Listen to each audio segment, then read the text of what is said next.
ተቀብላ የእግዚአብሔር ልጅ እንዲሆን አድርገዋለች። በክርስቶስ ኢየሱስ ቤተክርስቲያን ውስጥ ማለት ነው።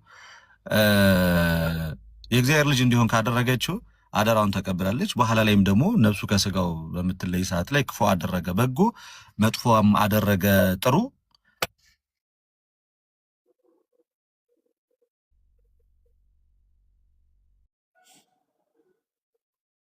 የገባብኝ ስለሆነ ነው።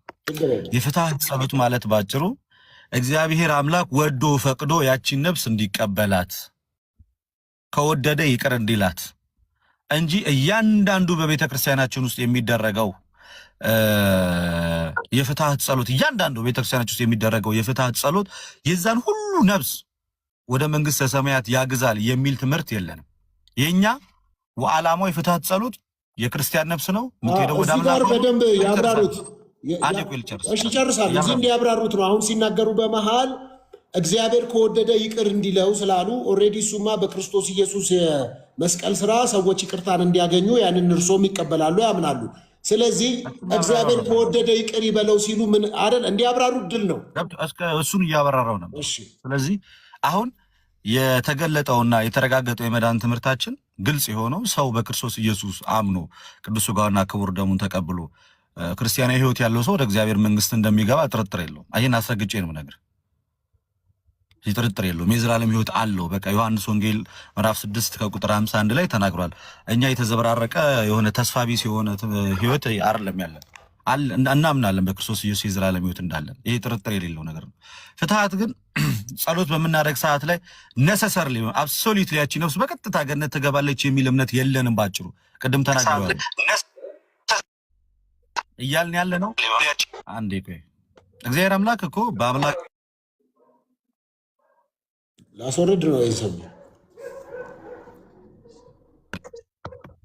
እግዚአብሔር አምላክ በአምላክነቱ ፍትሐዊ ነው። ማንም ደግሞ ይህንን አደረክ ያን አደረክ ብሎ ሊጠይቀው ወይንም ደግሞ ሊቃወም የሚችል አምላክ የለም። ሊቃወም የሚችል ሰው የለም። ከፈለገ ሙስሊሙን ተነስተና መንግስተ ሰማያት ግባ ማለት ይችላል። ማንም ምንም ሊለው አይችልም። በሉዓላዊነቱ ኩዌስችን የሚደረግ አምላክ አይደለም። ሶ ፍትሐት ጸሎት በምናደርግ ሰዓት ላይ እግዚአብሔር ወዶ ፈቅዶ ያቺን ነፍስ ከማራት ምን አገባን እኛ? ለምን ማርካት አንልም? ግን የተገለጠው ትምህርታችን ግን ሳያወላውል እውነተኛው ነገር ግን ምንድነው? ታምናለህ፣ የጌታን ቅዱስ ሥጋና ክቡር ደም ትቀበላለህ፣ ክርስቲያን ሕይወት ይኖርሃል፣ መጨረሻ ከጌታ ኢየሱስ ጋር ህብረት ማድረግ ይሆናል። በቃ የተገለጠው ይሄ ነው። ግን ጸሎት አደረግ ለአንድ ነፍሱ ከሥጋው ለተለየ ክርስቲያን ጸሎት አደረግ፣ ወደ እግዚአብሔር ሄደ፣ ወደ ፈቅደ ጌታ ኢየሱስ ክርስቶስ ከማርከው በአንተ እጅ ነው። ካልማርከውም ምንም አለቀ። ስለዚህ ነሰሰርሊ እንዲያስምርም በሚል ኢንቴንሽን አይደለም ጸሎት የምናደርገው። ተናገርኩኝ ቅድም የሽኝት ጸሎት ነው። በቃ ወደ አምላኳ የምትሄድ ነፍስ ናት። ጌታ ኢየሱስ ክርስቶስ አንተ ተቀበላት ነው፣ አለቀ። ከዚህ የዘለለ ሌላ ነገር የለውም እኮ። እዚህ ላይ አሁንም እንዲያጠሩት በተደጋጋሚ አሁንም እድል እየሰጡት ነው። ያጥሩት መልሶን ውድድሩ ከባድ ነው። ትልልቅ ተወዳዳሪዎች ነው። እናንተ ጭንቅላታችሁ ውስጥ እንዳስቀመጣችሁት አይደለም እመልስላችሁ። አይደለም ጥያቄና መልስ ነው። ውድድሩ ጥያቄና መልስ ነው። ከባባድ ተወዳዳሪዎች አሉበት። ይህን ይወቅርሶ ከባባድ ተወዳዳሪዎች አሉ። አንድ ውድድሩን ቶ እኔ ክርስቲያን ነኝ። እኔ ከክርስቲያን ካልሆነ ሰው ውድድር ውስጥም አልገባም። አይደለም ይሄ እኮ ጥያቄና መልስ ነው። ፕላትፎርሙ የዛሬ የጥያቄና መልስ ውድድር ነው። ምጠይቅ ይወታለሁ ከታሪክ መንፈሳዊ ጠቅላላ እውቀት ታሪክ መንፈሳዊ ብዮት ታሪክን ጠይቀው ዛምቢያን ማን ነው ያገኛት ስሎት ተመስገን የጌታ ልጅ ነው ብለዋል። አሜሪካንን ክርስቶፎር ኮሎምበስ ነው ብለዋል። ስተዋል ተብሎ ወደ መንፈሳዊ መርጠው ነው ይህንን የዮሐንስ ወንጌል ምዕራፍ 14 ቁጥር 6ን እንዲያብራሩ ተሰጥቶት አብራሩ። ከዛ ሁለተኛ ጥያቄ ሰው ከሞተ በኋላ እሱንም አብራር ይቻላል የእግዚአብሔር መንግስት ይወርሳል ወይ አልኮት አይወርስም ብለው በትክክል መልሰዋል። እሱንም እኮ አብራራውኝ እኮ ለመሰላው እንዲተቸገር ነው። አንዴ ድሉ ሶፊ እሱንም አብራር ይቻላል። አሁን የተቸገር ነው ምን መሰለ፣ በዙሪያ ያለ በእኔ እንደኔ ከአንዱ መንፈስ የጠጣ ኦርቶዶክሳዊ ማይንድ ሴት ያለው ይገባዋል። ማወራ አሁን እርሶ እኮ ያልተረዱት አሁን እኛ ተቋማት ኦርቶዶክስ ፕሮቴስታንት አላልንም፣ ሊወዳደሩ ነው የገቡት። ተወዳዳሪ ኖት። ቆይ አንዴ ልጨርስልህ። እሺ ተወዳዳሪ ነኝ፣ ያው ገብቶኛል፣ ተወዳዳሪ ነኝ። ግን ኧረ ተሚ የሆነ ነገር በሉ። ቀጥል ልደት። ዲስኳሊፋይ ሊደረግ ነው። ተመስገን የጌታ ልጅ ዛምቢያን ያገኘው ዲስኳሊፋይ ልትደረግ ነው። አንተ ሚውት አድርገህ ተቀመጥ። ስለዚህ ቆይ አንድ ነገር እርሶ ቅድም ሲያብራሩ የወሉት እድል ሰጦት ነው። ቅድም ሲያብራሩ የዮሐንስ ወንጌል ምዕራፍ 14 ቁጥር 6 እውነትም መንገድም ሕይወትም እኔ ነኝ ብለዋል። መንገዱ እሱ ብቻ ነው። እሱ ከዛ ስለመጣ እሱ ነው ወደዛ መውሰድ የሚችለው ሌላ የለም ብለው ተናግረዋል። እና አሁን ደግሞ ፍትሐት ላይ ስጠይቆት ሁለት አይነት መንገድ አለ እያሉ ነው። አላልኩም። ለምን መሰሎት ያሉት? አላልኩም። ገባኝ። ፎርማሊ በቀጥታ ሳይሆን እያሉ ያሉት በተዘዋዋሪ አላልኩም። ያሉትን ላስረዳሁት ይሻላል። አላልኩም። በተዘዋዋሪ ምን አሉ መሰሉት? እግዚአብሔር ከወደደና ከፈቀደ በእኛ ጸሎት ምክንያት የእግዚአብሔር መንግስት ውስጥ ከወረሰ እኛ ምን አገባን አሉ። ዊች ሚንስ ሁለተኛ መንገድ እያመቻቹ ነው ማለት። አላልኩኝም። እንደዛ ሮንግሊ አንደርስታንድ እንደዛ አላልኩኝም። ለዛ ነው እኔ ምንድነው መጀመሪያ ስናገር የነበረው መነሻዬ ላይ ሰው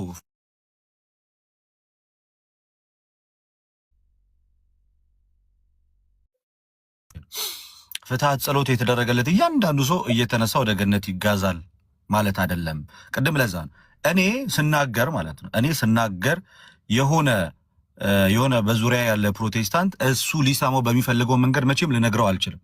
ምክንያቱም ለምን ያነሳሉ? እርሶ አንዴ እሺ ልናገር። ሶፊ እኛ ኦርቶዶክስ መቻነሳል እኛ ባላውቀት ነው መንፈሳዊ ዘርፍ ጠይቀዋል። ይመልሱ ባኮት ጴንጤዎችን ታዋቸው። ዛሬ ትንሽ እንትኑ ይሄኛው አዲስ ፎርም እኮ የመጣ ነው። አዲሱ ፎርም ለእኔ አልተመቸኝም። አንተ እያብራሩ እየተመቸዎት ነው እንጂ ሀሳቤን ልናገር ለመሰለ አንተስትና ጥያቄን ቁጭ ብዬ እሰማለሁ። ሳውራ ግን እንደዚህ አትበል እንዲህ አትበል አትበለኝ። ለመሰለ እንደዛ የምናገረው ንግግር ያልገባችሁ አልኩኝ እኮ ገና ከጅምሩ። አብዛኛው ሰው ሁለት ነገር ሆኖ ለምሳሌ እዚህ ውስጥ ከታች ያሉ ክርስቲያኖች ኦርቶዶክሳውያን ክርስቲያኖች ማለት የተናገርኩት ነገር 100% ገብቷቸዋል። ምን እንዳልኩኝ ምን ለማለት እንደፈለግኩኝ ምን ማለት እንደሆነ ክሊርሊ ገብቷቸዋል። ሌላኛው ሳይድ ያልገባው ግን ለምንድን ነው? ሌላኛው ሳይድ ያልገባው ግን ለምንድን ነው? እሱ ጭንቅላት ውስጥ ባስቀመጣት ልክ እንድናገርለት ስለፈለገ ለዛን ያልገባው። እኔ ደግሞ ተመሳሳይ መንፈስ አይደለም ያለን በእኔና በእናንተ መካከል። ከአንዱ መንፈስ የጠጣ ነው እኛ ስናወራ እንግባባለን። ከዛኛው የሆነ ግን የኔ ንግግር በጣም ሊያስቸግረው ይችላል። ግን ደግሞ መናገሬን አልቶም ልመልሱ አሁንም አልኩኝ። ክርስቶስ ኢየሱስ እውነተኛ የመዳኛ መንገድ ነው። በእርሱ ነው ወደ እግዚአብሔር የቀረብ ነው። እሱ በከፈለው መስዋዕትነት ነው ከእግዚአብሔር ጋር የታረቅ ነው። ከእግዚአብሔር ጋር ብቻ አይደለም ከራሱም ጋር የታረቅ ነው። ከራሱም ጋር ብቻ አይደለም እግዚአብሔር መንፈስ ቅዱስም አምላክ ነው። ከእግዚአብሔር መንፈስ ቅዱስ ጋርም የታረቅ ነው። በዛ መንገድ ነው ብዬ እሱን ተናግሬያለሁ። ስለ ፍትሐት ምንድን ነው ነሰሰርሊ ፍትሐት በቤተ ክርስቲያናችን ውስጥ ያለ የመዳኛ መንገድ ወይንም ደግሞ አንድን ሰው ልክ አሁን ለምሳሌ ቤተ ክርስቲያን ያመነ የተጠመቀ ይድናል የማያሻማ ትምህርት ነው። ቤተክርስቲያናችን የጸና ዶግማ መሰረታዊ ትምህርታችን ነው። በቃ የተገለጠ ትምህርት ነው። ቅዱስ ቁርባን እንደዛ ነው። ምንም በቃ የሚያከራክር ነገር የለውም። አለቀ። ፍትሐት ግን ለምንድን ነው የምታደርጉት? ዓላማው ተናገርኩኝ። በመጀመሪያ ደረጃ ዓላማው አንዲት ነፍስ ወደ እግዚአብሔር ስትሄድ ቅድም ለሁላችሁም በሚገባ ቋንቋ የሽኝት ጸሎት ነው አልኩኝ። አንዲት ነፍስ ወደ ጌታ ስትሄድ የሚደረግ ጸሎት ነው እና በዛ ጸሎት የሰው ልጅ ክርስቲያናዊ ሕይወትም ሳይኖረው መልካም ምግባርም ሳያደርግ ወደ እግዚአብሔር መንግስት ይገባል ወይ? በምንም በማያሻማ መንገድ አይገባም አልኩ። አይገባም። ምክንያቱም ሰው አስቀድሞ ክርስቲያናዊ ሕይወት ሊኖረው ይገባል። ገና ፍትሐት አለ በሚል ተልካሻ ምክንያት ወደዛ ምንም አይነት ሕይወት ሳይኖረው ወደ እግዚአብሔር መንግስት ይገባል ነው? የለም። ግን ታዲያ ምንድነው ጥቅሙ ሲባል በመጀመሪያ የሽኝት ጸሎት ነው አልኩኝ። ቀጠል ሲል የተናገርኳት ለሁላችሁም ጋር ያጋባችሁ ምንድነው እግዚአብሔር አምላክ ግን አልኩ። እግዚአብሔር አምላክ ግን ወዶና ፈቅዶ የኛ ጸሎት እንደዚህ ኃይል አድርጎ አስማራ አይደለም ያልኩት። አሁንም እግዚአብሔር አምላክ ወዶ ፈቅዶ ወደ እርሱ የምትመጣው ነፍስ እምራት አለው ካለ አንተ ማነ ሉዓላዊ አምላክ ነው ኩዌስችን ልታረጋው አትችልም አልኩ። ለምሳሌ በቀኝ የተሰቀለውን ወንበዴ ዛሬ ከኔ ጋር በገነት ትኖራለህ ልትከራከረው ትችላለህ? አትችልም። በፍጹም ልትከራከረው አትችልም። ስለዚህ ልክ እንደዚህ አይነት ስራዎችን ይሰራል። መብቱ ነው ከፈለገ። እዛ ያንን ነገር አላደረገ አናቅም። የምናውቀው የተገለጠው ነገር ያመነ የተጠመቀ ይድናል፣ የጌታን ሥጋና ደም የተቀበለ ይዘላለም ይወጣል። ይሄ ግልጽ የሆነ ነገር። ከዛ ውጪ ከኛ እጅ ውጪ በሆነው ነገር ጸሎት አደረክና እግዚአብሔር ከፈለገ መማር መብቱ ነው። እሱን ኩዌስችን የምታረግ ከሆነ እናንተ ጥያቄ ውስጥ የምታስገቡት አምላክ አላችሁ ማለት። እኛ ግን ጥያቄ ውስጥ የምናስገባው በሉዓላዊነቱ ኩዌስችን የምናደርገው አምላክ የለንም። ሲፈልግ ዓለሙን ሁሉ በአንድ ጊዜ ሰብስቤ ወደ እግዚአብሔር መንግስት አስገባለሁ ቢል መብቱ ነው። ማንም ተነስቶ ሉዓላዊነቱን ሊነካው የሚችል የለም። ስለዚህ ሁለተኛ የመዳን መንገድ ሳይሆን የፈጠርኩት እግዚአብሔር አይደለም ክርስቲያኑን ሙስሊሙን መንግስተ ሰማያት አስገባዋለሁ ካለ መብቱ ነው። እምረዋለሁ ብሎ እሱ ከማረው መብቱ ነው። እኛ ግን በምናደርገው በእያንዳንዱ የፍትሐት ጸሎት ሰዎች ሁሉ ወደ እግዚአብሔር መንግስት ይገባሉ ብለን ግን አናምንም የሚል ነገር ነው ያስቀመጥኩት። እንግዲህ እግዚአብሔር ከወደደ ብለዋል። እግዚአብሔር የመርህ አምላክ ነው አይደለም? በተከታታይ 4 ጥያቄዎችን እኔ የተጠየቅኩ ያሉት እና አሁን ካወሩት ጥያቄ አልጠየቅኩም። የመርህ አምላክ ከሆነ ጥያቄ ነው። ስለዚህ እኔ ሶፊ እናንተ እኮ እንተዋወቃለን በደንብ እናንተ እዚህ ውስጥ ካሉት ሰዎች ቁጭ ብለን አብረን የበላን የጠጣን ሰዎች ነን። ስለዚህ እኔ ጥያቄ ያቀርባለሁ ለእናንተ። አሁን ደግሞ ምክንያቱም እኔ ደግሞ ጥያቄ ያለኝ እሸልማለሁ። አንድ ሳምሰንግ እሸልማለሁ። ጴንጤውም ምኑም ተጠያቂ ነው ዛሬ ኦርቶዶክሱ። አሁን ጠይቃቸው፣ ጴንጤዎችን ጠይቃቸው። ተጠያቂ ነው ግን ሁለት መልሰዋል። መልሱ ትክክለኛ ነው አይደለም ገና አልታየም። ሁለት መልሰዋል። በኋላ ታርመዋል። እሱን በኋላ ታርመዋል። የመጨረሻ 3ኛ ጥያቄ ነው እርሱ ጋር ጴንጤዎችን ጠይቃቸዋል። እጠይቃለሁ። ይኸው አስገብቻለሁ። ከዛ እነሱን ጠይቅና በዙር እንዲደርሰን እዚህ ጋር በርከት ያሉ ጴንጤዎች ስላሉ 1 2 3 4 ስላሉ አሁን እነሱን ጠይቃቸውና ከዛሬ ደግሞ እነሱም ጠይቃቸውን ጥያቄ ይሰማል። ጠይቃቸው። ሙለታ እንኳን ደህና መጡ። ሰላም ለእናንተ ይሁን። እንዴት ናችሁ? እዚህ ጋር ካሜራ ይታዩታል። ካሜራ አለ። እዚህ ጋር ኒክ ማይክ አለ፣ ፖድ ማይክ አለ። ውድድር ነው።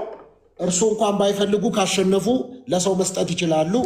መምህር ልደተ ቃል 2 ጥያቄ ተጠይቀው እሳቸውን መልሰዋል። እዚህ ጋር ፔትራ 1 ጥያቄ ዮሐንስ ወንጌል 14ን ተጠይቆ መልሷል። እርስዎን ደግሞ የምጠይቆት ታሪክ መንፈሳዊ ወይስ ጠቅላላ እውቀት የቱ ይሻሉታል? መንፈሳዊ ቴዎሎጂ ማለት ነው። እሺ መንፈሳዊ።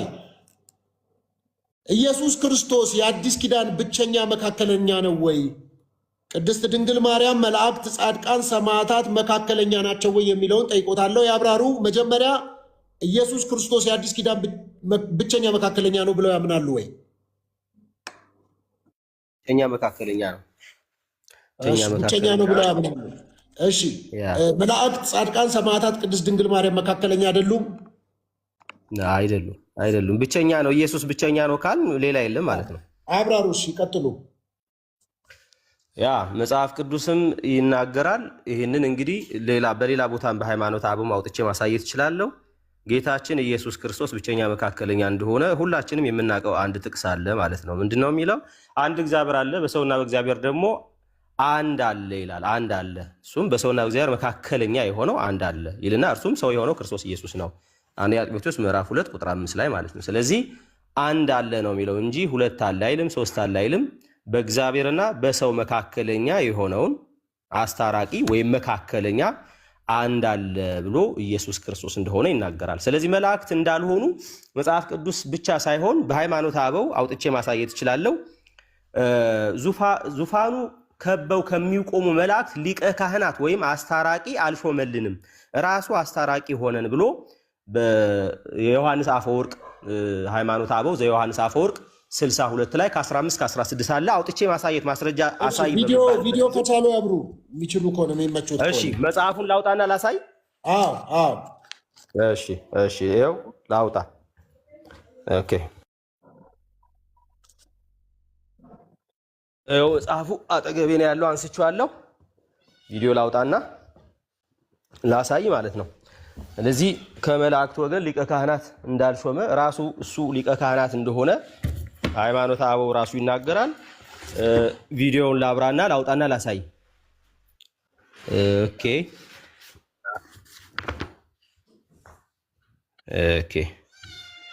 አይ ቲንክ የሚታይ ይመስለኛል። ይታያል አይደል? ይታያል። እሺ እያወጣሁት ነው። ኦኬ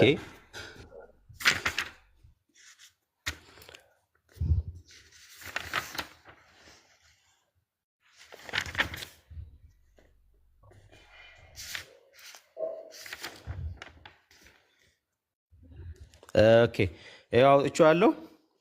የሚታይ ከሆነ ምናልባት ይታያል ጽሁፉ ይታያል። ቀጥሉ። ኦኬ ያው ምን ይላል? እርሱን ተመልክቶ ኦኬ 15 ላይ ያው የገዙ ሃይማኖተ አበው መሆኑን መጀመሪያ ማሳየት እችላለሁ። ይኸው ሃይማኖተ አበው ነው፣ ሌላ ነገር ማለት እንዳይመስል። ስለዚህ ሃይማኖተ አበው እንደሆነ ላሳይና ይሄው አቡነ ጳውሎስ። ስለዚህ ወደምፈልገው ክፍል ልሂድና ላውጣና ላሳይ።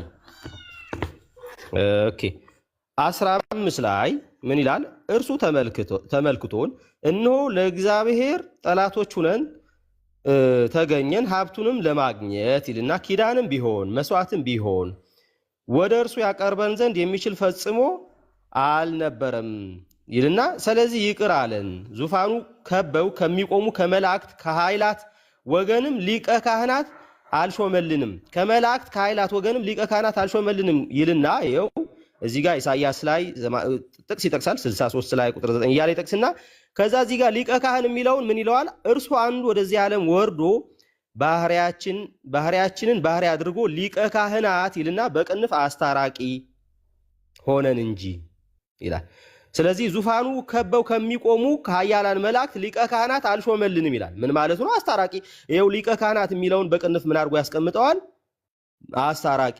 እርሱ አንዱ የሚለው ክርስቶስን ማለት ነው። ወደዚህ ዓለም ወርዶ ባህሪያችንን ባህሪ አድርጎ ሰው ሆኖ ማለት ነው። ከዛ ሊቀ ካህናት አስታራቂ ሆነን እንጂ ብሎ ስለዚህ ስጋውን መስዋዕትን አድርጎ ወደ አባቱ አቀረበ። ስለዚህ በግልጽ ጉዳይ መላእክት ከመላእክት ወገን ሊቀ ካህናት ወይም አስታራቂ እንዳላደረገ ይልቁንስ ራሱ አስታራቂ እንደሆነ መጽሐፍ ቅዱስ ቀርቶ ሃይማኖተ አበው ራሱ የሚመሰክረው እውነት ነው ማለት ነው። ስለዚህ በእግዚአብሔር ቃል ውስጥ በግልጽ ወደ እግዚአብሔር ሰዎችን ሊያቀርብ የቻለ መካከለኛ በሰውና በእግዚአብሔር መካከለኛ የሆነው አንዱ ራሱ ኢየሱስ ክርስቶስ እንደሆነ መጽሐፍ ቅዱስ በግልጽ ይነግረናል። ሌላው ሰውን ወደ እግዚአብሔር ማቅረብ ቀርቶ ሊችል ራሱ ወደ እግዚአብሔር መቅረብ አልቻለም። ሌላው ማለት ነው እንኳን እኛን ወደ እግዚአብሔር ሊያቀርበን ሌላው አካል ሰው ማለት ነው ከሰው ወገን እንኳን እኛን ወደ እግዚአብሔር ሊያቀርበን እግዚአብሔር ጋር ሊያስታርቀን ገና ለራሱ አስታራቂ ያስፈልገዋል። ገና ለራሱ ወደ እግዚአብሔር መቅረቢያ መንገድ ያስፈልገዋል። አቅራቢ ገና ያስፈልገዋል ማለት ነው። ስለዚህ ሰው ኃጢአተኛ ስለሆነ የአዳም ዘር በሙሉ ኃጢአተኛ ስለሆነ በደለኛ ስለሆነ ወደ እግዚአብሔር መቅረብ ለራሱ ስለማይችል ሌላውን ሊያቀርብ ቀርቶ ለሱ ራሱ ወደ እግዚአብሔር የሚያቀርበውን ወደ እግዚአብሔር የሚያስገባውን በሱና በእግዚአብሔር መካከለኛ ሆኖ አስታራቂ ሆኖ ሊመጣ ያለውን ያስፈልገው ስለነበረ ኢየሱስ ክርስቶስ እሱ ራሱ የእኛን ባህሪው አድርጎ ገንዘብ አድርጎ ከኃጢአት በቀር ሰው ሆኖ እኛን በሰውና በእግዚአብሔር መካከል ብቸኛ መካከለኛ ሆኖ ከእግዚአብሔር ጋር አስታረቀን ማለት ነው። ስለዚህ ብቸኛ አስታራቂ ኢየሱስ ክርስቶስ ነው። እውነት ነው። መላእክት ሰውን በእግዚአብሔር መካከል ሆኖ ማስታረቅ አይችሉም፣ መሞትም አይችሉም፣ ራሳቸውን ቤዛ አድርገው ማቅረብም አይችሉም፣ ሊያደርጉት አልቻሉም። ይኸው ሃይማኖተ አበው መላእክት ሊያደርጉ እንደማይችሉ እንዳልሾመልንም ሊቀ ካህን በትክክል ይነግረናል። የሰው ልጅ ያንን ማድረግ አይችልም። ምክንያቱ የሰው ልጅ ሁሉ ኃጢአተኛ ስለሆነ ራሱ ወደ እግዚአብሔር የሚቀርብበት መንገድ ስለሚያስፈልገው እንኳን እኛን ሊያቀርብ ራሱን መቅረብ እንደማይችል ግልጽ ስለሆነ በመጽሐፍ ቅዱስ መሰረት መጽሐፍ ቅዱስ በሰውና በእግዚአብሔር መካከል ያለው ብቸኛ መካከለኛ ክርስቶስ ኢየሱስ እንደሆነ ግልጽ ነው። ሰዓት ላለመውሰድ እንጂ ሌላ ማስረጃም ከሃይማኖተ አበውም ከሌላ ቦታም ማቅረብ እችላለሁ ማለት ነው። አንድ ራሱን ማዳን ያልቻለውን ሰው ሌላውን ሰው ማዳን እንደማይችል በግልጽ ይናገራል ማለት። ስለዚህ ብቸኛ መካከለኛ አንዱ ክርስቶስ ኢየሱስ እንደሆነ በእግዚአብሔር ቃልና በሃይማኖተ አበው ማሳየት ችያለሁ ማለት ነው። ይሄው ነው። አመሰግናለሁ። እንግዲህ ቀጥለዋል ደግሞ ጥያቄው እንግዲህ እርስዎም ብዙ ተወዳዳሪ ነው ያለቦት ነው ለመናገር እንግዲህ ሀሳብ አንስተዋል። መስፍኔ እንደምናሉ ጤና ይስጥልን። ሶፍዬ ይቅርታ አንድ ጥያቄ ብቻ ኑሩብኝ ነው ገስት ላይ ስላለው አልቻልኩም ወንድሜ። ኦልሞስት ሰው ሲጠየቅ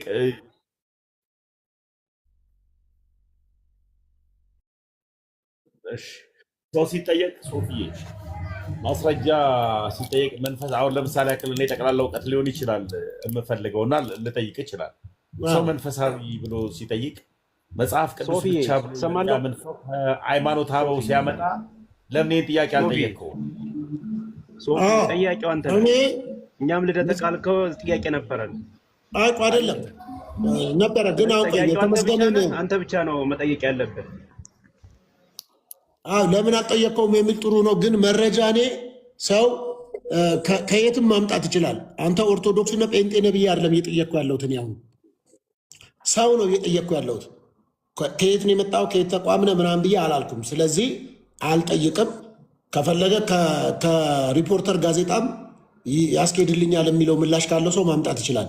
ለሽልማቱ እየተወዳደረ ስለሆነ ሰው ማለት ነው። ስለዚህ ከዛ አንጻር ነው የምጠይቀው ማለት ነው። ከሃይማኖት ጋር አይገናኝም ከሆነ ከሃይማኖት ተቋማት ጋር የሚገናኝ አይደለም። መስፍኔ እንኳን ደህና መጣ። ለካሜራ ነው የምትወዳደረው ለፖድማይክ ነው መስፍኔ? ጥያቄዎቹ ስለሚለያዩ ነው። ለካሜራ ነው ለዚህ ለፖድማይክ ነው? ፖድማይክ አለ፣ ካሜራ አለ፣ ፖድማይክ አለ። ለየትኛው ነው የምትወዳደረው?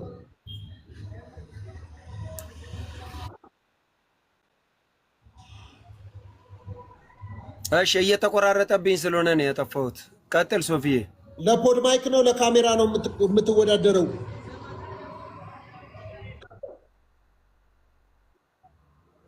ይቆራረጣል በማርያም።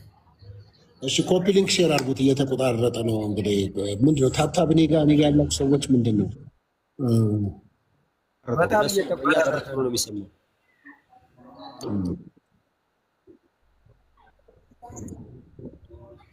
በጣም የኔ ይሰማችኋል ግን? አንተ ትሰማናለህ መስፍኔ።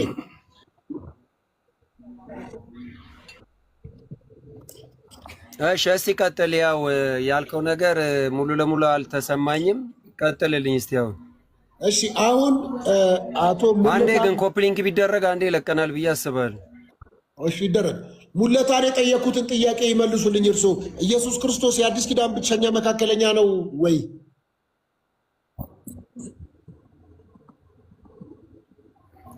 ኢየሱስ ክርስቶስ እንግዲህ መካከለኛ ነው ስንል መጀመሪያ ምን ማለታችን ነው?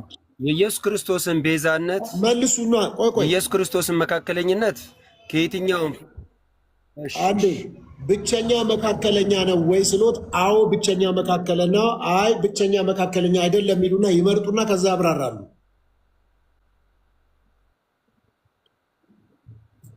ኢየሱስ ክርስቶስ የአዲስ ኪዳን ብቸኛ መካከለኛ ነው። ብቸኛ ነው፣ ተጨማሪ የለም። ማንም ሊሆንም አይችልም። ስለዚህ ቅድስት ድንግል ማርያም፣ መላእክት፣ ጻድቃን፣ ሰማዕታት መካከለኛ አይደሉም እያሉ ነው።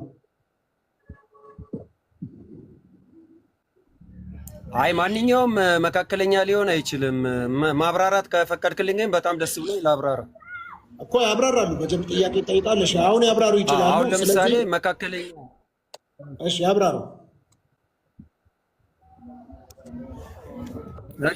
እየተቆራረጠብኝ ነው። መዝገበ ቃላቱ ላይ ምንድነው የሚለው? መካከለኛ የሚለውን ሲያብራራው በሁለት ወገኖች መካከል ለማስታረቅ የሚቆም በመጽሐፍ ቅዱስ መካከለኝነት በእግዚአብሔር ፊት ለበደለኞች የሚማልድና ከእግዚአብሔር ምሕረትን የሚያስገኝ ነው ይላል። መዝገበ ቃላት ገጽ 43 ላይ ኢዮብ ብሎ ይጠቅሰዋል። አንደኛ ሳሙኤልንም ይጠቅሳል። እንግዲህ ካህናት ነቢያትም በእግዚአብሔር በሕዝብ መካከል የመካከለኝነትን ስራ ይሰሩ ነበርና ይላል። ስለዚህ መካከለኛ እንግዲህ እነ ሙሴንም ሌሎችንም ይልና ወደ ኢየሱስ ክርስቶስ ሲሄድ ግን ምን ይላል? ሙሴ በመካከለኝነት ከኢየሱስ ክርስቶስ ጋር ተነጻጽሮ ነበር ይላል። ሙሴ ከኢየሱስ ክርስቶስ ጋር ተነጻጽሮ ነበር። ኢየሱስ ክርስቶስ የአዲስ ኪዳን መካከለኛ ነው ይልና አንደኛ ዮሐንስ መልእክት ምዕራፍ 1 ቁጥር 17ን ከጠቀሰ በኋላ ዕብራውያን ምዕራፍ 7 25 ከ27 እስከ 28ን ይጠቅሳል። ሌሎችንም ከጠቀሰ በኋላ ኢየሱስ ክርስቶስ የካህናት የነቢያት የሙሴንም መካከለኝነት በመፈጸሙ በእግዚአብሔርና በሰው መካከል ያለ መካከለኛ እርሱ ብቻ ነው ይላል። ይህ እንግዲህ የመጽሐፍ ቅዱስ ማህበር ያሳተመው ነው። አንደኛ ነገር ኢየሱስ ክርስቶስ መካከለኛ ነው ስንል ምን እያለ ነው? ፍጹም ሰው ፍጹም አምላክ ሆኖ ከራሱ ጋር ያስታረቀን ኢየሱስ ክርስቶስ ነው። አብም መካከለኛ ሆኖ አላስታረቀንም፣ መንፈስ ቅዱስም መካከለኛ አላስታረቀንም። የሰው ልጆችን በአጠቃላይ መካከለኛ ሆኖ አይደለም የሚያስታርቁን። ስለዚህ ኢየሱስ ክርስቶስ በሞቱ ስላስታረቀን ተዳሷል፣ ተጨብጧል፣ ታይቷል፣ ተነክቷል። ለፍርድ ጲላጦስ ፊትም የቀረበው እሱ ስለሆነ ኢየሱስ ክርስቶስ የሰራውን በዚህ ምድር ላይ የትኛውም ፍጡር ሊሰራው አይችልም። ስለዚህ የኢየሱስ ክርስቶስን መካከለኝነት ስንናገር ከሌላ ከፍጡራን ጋር ማገናኘት የለብንም። ምክንያቱም ኢየሱስ ክርስቶስ በሞቱን ያስታረቀን በልመና አላስታረቀንም። መካከለኛ ነው ስንል እየለመነ ነው እያልን አይደለም፣ ምልጃንም እየጠራን አይደለም። ሁለተኛ ቆሮንቶስ ምዕራፍ 5 ቁጥር 10 ላይ በሞቱ በኩል አስታረቃችሁ ነው የሚለው። ቆላሲያስ 1:20 ላይ ስንሄድ በመስቀሉ ደም ሰላምን አድርጎ ነው የሚለው። ስለዚህ ቤዛነቱን ስናነሳ፣ መካከለኝነቱን ስናነሳ ከምልጃ ጋር የሚያገናኘው ጉዳይ የለም። አመሰግናለሁ ሶፊ፣ ይሄን ይመስላል። በጣም ጥሩ ውድድር ነው። ውድድራችን እንግዲህ ከበድ እያለ ነው። ታብታብ አድርጉት፣ ኮፒ ሊንክ ሼር አድርጉት። ሁለተኛ ጥያቄ ቅድም ወንድማችንን መምህር ለተቃለን የጠየቁት ጥያቄ ነው የምጠይቆት። ሰው ከሞተ በኋላ በፍትሃት ወደ እግዚአብሔር መንግስት ይገባል ወይ? አዎ አይደለም? ወይም ይገባል ወይም አይገባም?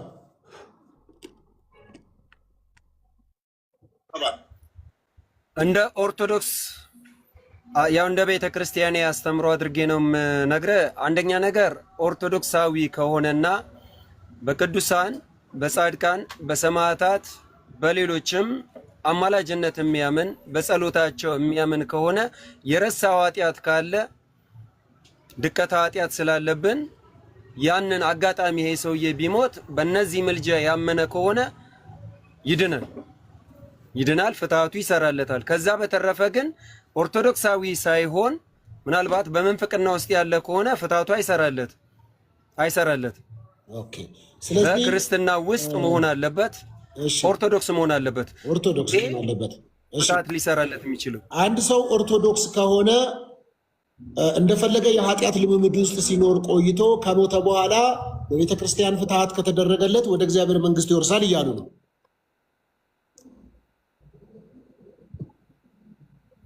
አይ ኦርቶዶክሳዊ መሆን ማለት በኃጢአት ምልልስ ውስጥ መመላለስ ማለት አይደለም፣ አይገናኝም። እኔ ያልኩትና አሁን ከጥያቄው ጋር አብሮ የመጣው ሐሳብ አይገናኝም። ምክንያቱም ኦርቶዶክሳዊ መሆን ማለት ከመንፈቅና የራቀ ነው፣ ከስጋዊ አስተሳሰብ የራቀ ይጸዳል። ተረድቼዎታለሁ። እሱንማ በደንብ ተግባብተናል። እንግዲህ ሁለት አይነት ነገር አስተምሮ ስላለ ነው። ኤኒዌይስ ስለዚህ እርሶ እስቲ መጽሐፍ ቅዱሳዊ ማስረጃ ያቅርቡ። አንድ ሰው ከሞተ በኋላ በፍትሃት ምክንያት የረሳው ኃጢአት ካለ ወደ እግዚአብሔር መንግስት ይገባል ብለዋል። መጽሐፍ ቅዱሳዊ አድርገው ወይም ከእናንተ ቤተ እምነት ማስረጃዎች ማቅረብ ይችላሉ። መጽሐፍ ቅዱስ ብቻ ስለማትሉ ከሌላም ማቅረብ ይችላሉ።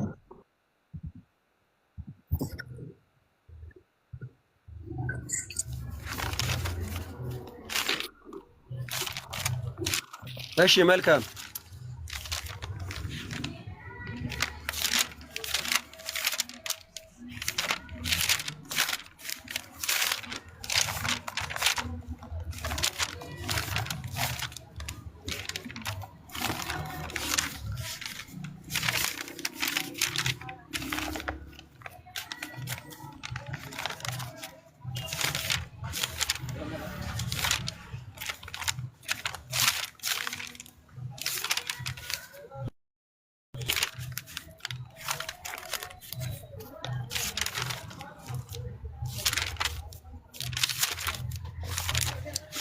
አንደኛ ቆሮንቶስ ምዕራፍ 12 ላይ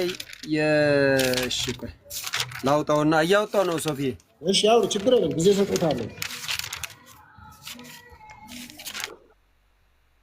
ቢደረግ ፓስተር ሶፊ ታብና ኮፕሊንክ ይደረግ። ቤቱ ያው እዚህ ጋር በነፃ ታብ ኮፕሊንክ እያደረገን እስቲ 100 እናስገባው። ኮፕሊንክ ታቡን ሼር ታብ እናድርግ። ያው እኔ በጣም እየተማርኩ ነው ያለው እዚህ ጋር በእውነት ሶፊ፣ ጌታ ይባርክ፣ ዘመኔ ለምለም። በእውነት እንወዳለን ደግሞ። አሜን አሜን። ቴንክ ዩ።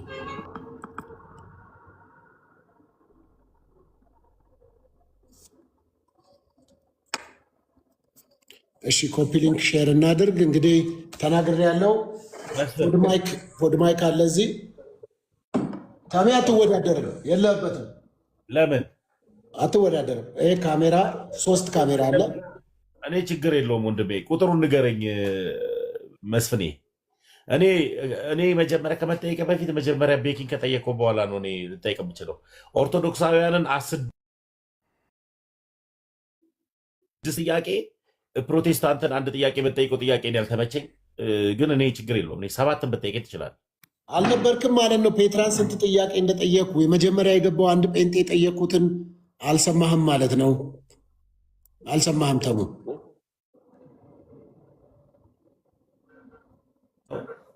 አልነበርክም። አሁን መንቃትህ ነው።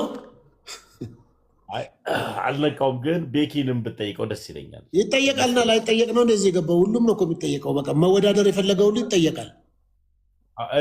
እኔ 6 ስልክ እሸልማለሁ ቤኪን መልስ ከመለሰ። አይደለም የእኔ ፕላትፎርም አሁን የእኔ አዲስ የጀመርኩት ጥያቄና መልስ ፕላትፎርም ነው። ይቀጥላል። ማለዳ ማለዳ ሁሌ የሚቀጥል ፕሮግራም ነው ፕሮግራሙ በነገራችን ላይ እና እኔ ማለዳ ምሕረቱ አዲስ የሆነውን አምላክን በምህረት መመላለስ እንጂ በአንተ ጥያቄ እንዴት ጥያቄንና በርታ ሶፊያችን፣ ይህንን ነገር እንዳታቆም እናበረታታለን። አካውንትን እኔ በየቀኑ ነው ኮፕሊንክ የማደርገው። ይህንን ነገር በፍጹም እንዳታቆም። ሰው የሚማር ነገር አለ እዚህ ጋር።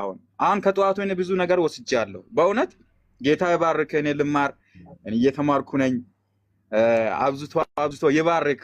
እኔ ኮፕሊንክ በየቀኑ ነው ኮፕሊንክ የማደርገው አካውንትን። እንደዚህ አይነት ስራ መስራት ከጀመርክ በቃ ሰው እየተማረ ነው፣ እየተማረ እኛም ተባረክ። ኮፕሊንክ ሻር ታብ እያደረገን ድረስ እየሰራ አይደለም ማለት ነው። እሺ መስፍኔ መተህ ይሆን? ማቴዎስ ወንጌል ምዕራፍ 10 ቁጥር 8 እስቲ ያውጣልኝ ሶፊዬ። መጽሐፍ ቅዱስ ምዕራፍ 10 ቁጥር 8 እስቲ አንብብልኝ። መጽሐፍ ቅዱስ እጄ ላይ ስለሌለ እሺ ከ7 ጀምሮ በጌታ በኢየሱስ ስም አነበዋለሁ። ሄዳችሁም መንግሥተ ሰማያት ቀርባለች ብላችሁ ስበኩ፣ በሽተኞችን ፈውሱ፣ ሙታንን አስነሱ፣ ለምጻሞችን አንጹ፣ አጋንንትን አስወጡ፣ በነፃ የተቀበላችሁትንም በነፃ ስጡ ይላል።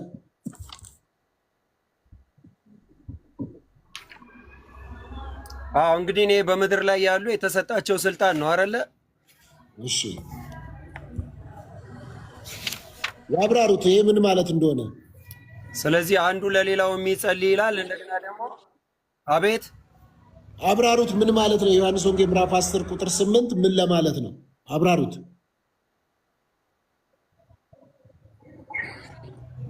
እንግዲህ እዚህ ጋር እየተናገረ ያለው ደዌያንን ፈውሱ ሲል እንግዲህ በምድር ላይ ያለን በአጠቃላይ የሰው ልጅ ስጋዊ ፈውስን ሊሰጥ ይችላል። ስጋዊ ፈውስን ሊሰጥ ይችላል። መላእክትም ቢሆን የሰው ልጅ ሊያድኑት ይችላሉ። በጸሎት ደግሞ አንዱ ለሌላው ይጸልይ ስላለ ያ ነው። ሁለተኛው ነገር ምንድነው? ሙታንን አስነሱ ብሏል። ኢየሱስ ክርስቶስ እኔ እንዳደረኩት እናንተም አድርጉ ስላለ የሱ ፈለግ ተከታዮች ከሆነን ሙታንንም ማስነሳት ይቻላል። ስለዚህ ለምጻምን አንጹ ሲል ያው ደዌያንን መፈወስ ነው። ስለዚህ ሙሉ ለሙሉ በጸሎት የሚደረገውን ነገር በአጠቃላይ ያው አንዳችን ለአንዳችን የምናደርገውን ጸሎት ይቀበለናል እያልን እና የኤንሲ ፎርም ታሪክ አለ ስላጣሁት ነው። ምን አልከኝ? ጥያቄ ምናልባት ሚስ ካላረጉት በስተቀር ሰዎች አሉ። ስለ ዘላለም ሕይወት ነው። ከሞት ስለመነሳት አላወራውም። ስለ ዘላለም ሕይወት አንድ ሰው ከሞተ በኋላ ኦልሬዲ ከመቃብሩ በፊት ፍትሐት ይደረግለታል። በዛ ፍትሐት ደግሞ የእግዚአብሔርን መንግስት ይወርሳል ወይ አልኩት። አዎ ይወርሳል በእኛ አስተምሮ አሉ። ማስረጃ አምጡ ስሎት ደግሞ የማቴዎስ ወንጌል ምዕራፍ 10 ቁጥር 8 አምጥተዋል። ይሄኛው በደዌ ያለ እጃችሁን ትጭናላችሁ ይፈወሳል፣ የሞተን ቢሆን ይነሳል ነው። እኔ የጠየቅኩት ከጠየቀ በኋላ ከሞተ በኋላ ስለ ዘላለም ሕይወት ነው እና ያመጡት ማስረጃን ወይ ወደ እርሱ አጠጋጉት፣ እርሱ ለተናገሩት ከዘላለም ሕይወት ጋር አጠጋጉት እንጂ አሁን ይሄ ከዘላለም ሕይወት ጋር የሚገናኝ አይደለም። ያመጡት ማስረጃ ግን ማጠጋጋት ይችላሉ። ካጠጋጉት ሊቀበሉት ይችላሉ።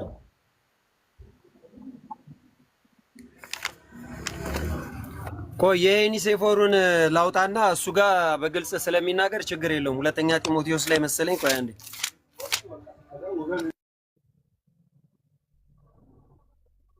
እሺ እርሶ እስኪያመጡ ድረስ ለወንድማችን ሙለታ ጥያቄ አቀርብሎታለሁ። እንግዲህ ከዚህ ከመዳን ጋር በተያያዘ አስቀድሞ የተወሰኑ አሉ፣ አስቀድሞ ድህነት ያገኙ አሉ። ከዚህ በኋላ ወንጌል ቢሰበክም ቢነገርም ምንም ጥቅም የለውም ብለው የሚያነሱ ስላሉ አስቀድሞ ለመዳን የተወሰኑ ሰዎች አሉ ብለው ያምላሉ ወይ?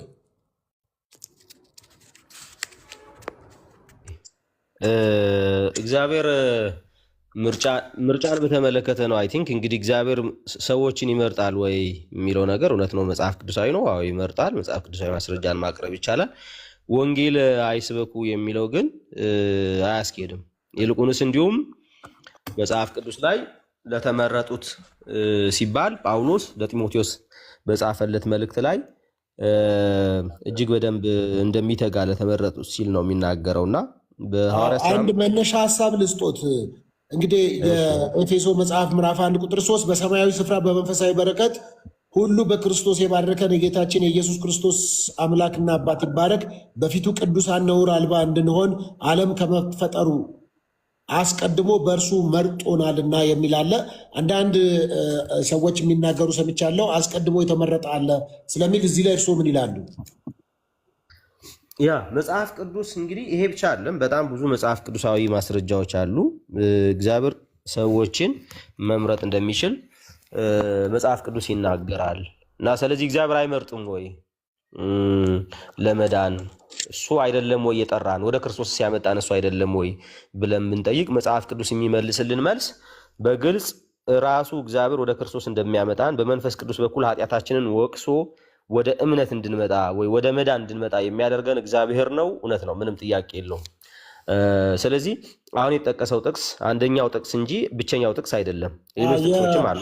ሮሜ መጽሐፍ ምዕራፍ 11 ቁጥር 2 ላይም እግዚአብሔር አስቀድሞ ያወቃቸውን አሕዛብ ህዝብ ወይም እግዚአብሔር አስቀድሞ ያወቃቸውን ህዝብ አልጣላቸውም ይላል እና አስቀድሞ የሚለውን እስቲ ሀሳብ ያብራሩና ከምርጫ ጋር በተያያዘ ከመዳን ጋር የሚገናኘው ነገር አለ ወይ የሚለውን እስቲ ያብራሩ።